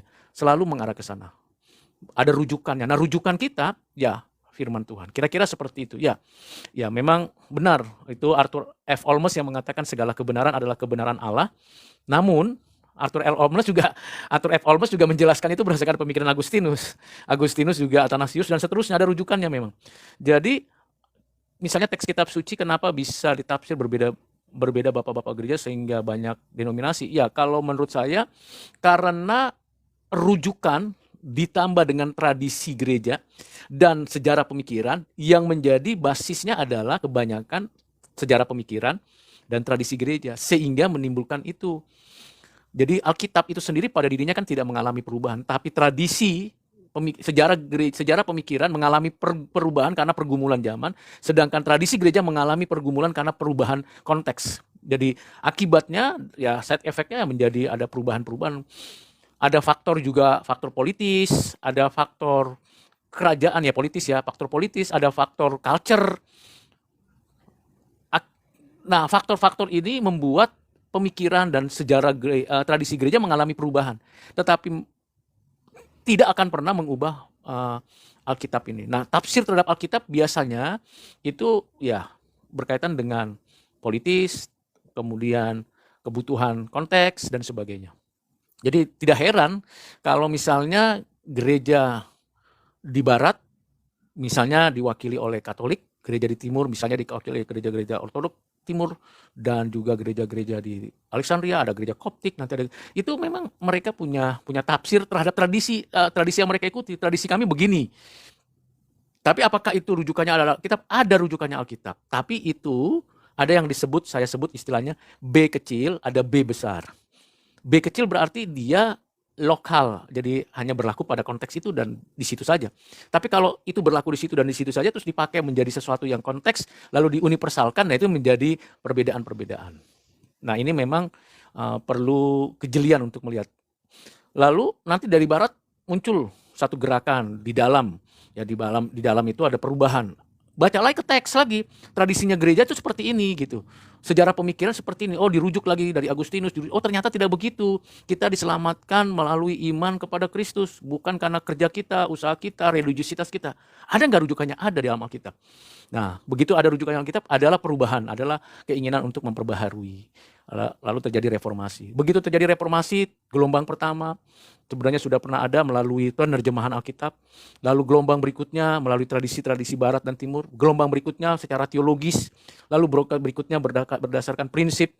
Akhirnya ada yang namanya Calvinis dan seterusnya. Lalu nanti berikutnya rujukannya. Nah, ketika abad 20 ada lagi. Oh, kenapa? Tidak ada kesembuhan, tidak ada mukjizat, tidak ada. Nah, muncul lagi kan? Muncul lagi karena lihat gereja-gereja yang ada tidak rujukannya mana Alkitab. Tapi tradisi gereja bagaimana dilihat? Sejarah pemikiran bagaimana? Apakah orang Calvin tidak mempercayai mukjizat? Percaya ada mukjizat. Apakah orang Lutheran tidak percaya ada mukjizat? Percaya ada mukjizat. Tapi kita melihat konteksnya. Nah, ini menjadi rujukan. Sehingga ada perbedaan, tidak masalah. Yang penting core belief-nya tidak mengalami pergeseran. Begitu core belief-nya mengalami pergeseran, nah itu yang kita mesti tidak setuju. Walaupun dia mengaku tanda kutip Kristen, tapi core belief-nya bukan lagi core belief yang sama. Misalnya, core belief yang sama, baik itu Katolik, Protestan, Karismatik, Pentakosta, maupun gereja-gereja yang selaras dengan itu, core belief-nya yang pertama tentu percaya akan adanya Bapa, Anak, Roh Kudus. Itu core belief yang sama. Yang kedua, core belief-nya adalah bahwa Yesus Kristus anak Allah yang inkarnasi dua natur, satu pribadi yang telah mati, menebus dan bangkit dan menyatakan kemenangan dan naik ke surga dan akan datang. Itu core belief yang kedua. Core belief yang ketiga bahwa Alkitab adalah firman Tuhan. Nah, di sini mulai ada perbedaan. Begitu ya. Lalu core belief yang berikutnya adalah mengenai sakramen yang pasti ada baptis, ada perjamuan. Nah, di sini juga mulai ada perbedaan. Ya. Bagaimana mencoba untuk memaknai sakramen ini. Lalu ada core belief yang berikutnya. Tetapi kalau dikatakan misalnya kalau ada orang yang mengatakan bahwa oh kita nggak percaya ada Bapa, Anak, Roh Kudus. Kita hanya percaya ada satu Allah berperan sebagai Bapa, berperan sebagai Anak, berperan sebagai Roh Kudus. Jadi hanya satu, tunggal, numerik, tapi tidak bisa tiga pribadi. Nah ini sudah lain, sudah tidak, core belief-nya sudah beda. Lalu ada yang mengatakan Yesus Kristus, kita percaya Yesus Kristus adalah Nabi, Imam, dan Raja. Tapi dia bukan Tuhan, dia bukan anak Allah. Nah itu udah core belief-nya udah beda. Yesus itu diciptakan misalnya. Yesus itu diciptakan oleh oknum pertama untuk dia menciptakan dunia ini dengan pribadi Yesus yang diciptakan. Nah ini sudah lain core belief-nya. Nah pasti dia bukan yang sama. Nah jadi core belief ini, inti keyakinan kayak Kristen itu mesti sama. Nah ada pergeseran-pergeseran, iya secara konteks. Ada yang menekankan tentang doktrin, ya lebih menekankan, ada yang menekankan penginjilan, ada yang menekankan pujian, tapi juga ada yang menekankan mujizat, tapi ada yang kebablasan, hanya fokus bicara mujizat, hanya fokus bicara tentang karunia, tapi lupa membicarakan yang lain. Nah, akhirnya seperti bandul itu, sebentar di sini lalu lompat ke sini lagi, lompat lagi ke sini. Ada yang terlalu liberal, larinya ke sayap kiri. Ada yang terlalu hyper, larinya ke sayap kanan. Harusnya fokus di tengah. Nah, fokus di tengah juga pergumulan zamannya banyak, beragam. Sehingga kita bisa lihat begitu banyak kalau di negeri kita ini ada lebih dari 250 sinode. 250 sinode. Mungkin sekarang udah 300, setahu saya terakhir saya dapatkan informasi itu sekitar 350-an. Nah ini kenyataan, tapi apakah core belief-nya sama? Nah kalau core belief-nya sama, itu saudara kita, dalam pengertian jadi dalam Kristus. Tapi kalau core belief-nya beda, walaupun quote and quote, dia memakai label Kristen, ya kita bukan mengatakan bahwa dia adalah satu persekutuan dengan kita. Nah kira-kira begitu penjelasan saya. Ya perbedaan karena bahasa, perbedaan karena lokal, ya bisa jadi. Saya juga baru tahu bahwa ada ternyata Lutheran bukan hanya HKBP misalnya, ternyata Lutheran juga ada di Papua. Ternyata Lutheran juga ada di mana? Di Jawa misalnya. Ada juga di Kalimantan. Jadi bersama-sama berdiri. Calvin juga tidak hanya GKI atau GRII atau GPIB. Ternyata ada Calvin juga yang lain di tempat lain. Ya seperti itu. Ada yang campuran, Pentakosta, Karismatik juga nggak apa-apa. Core belief-nya yang penting. Karena itu kita brothers and sister in Christ. Lalu kita belajar bersama. Kira-kira begitu dulu penjelasan saya. Kalau ada yang bertanya lagi silakan.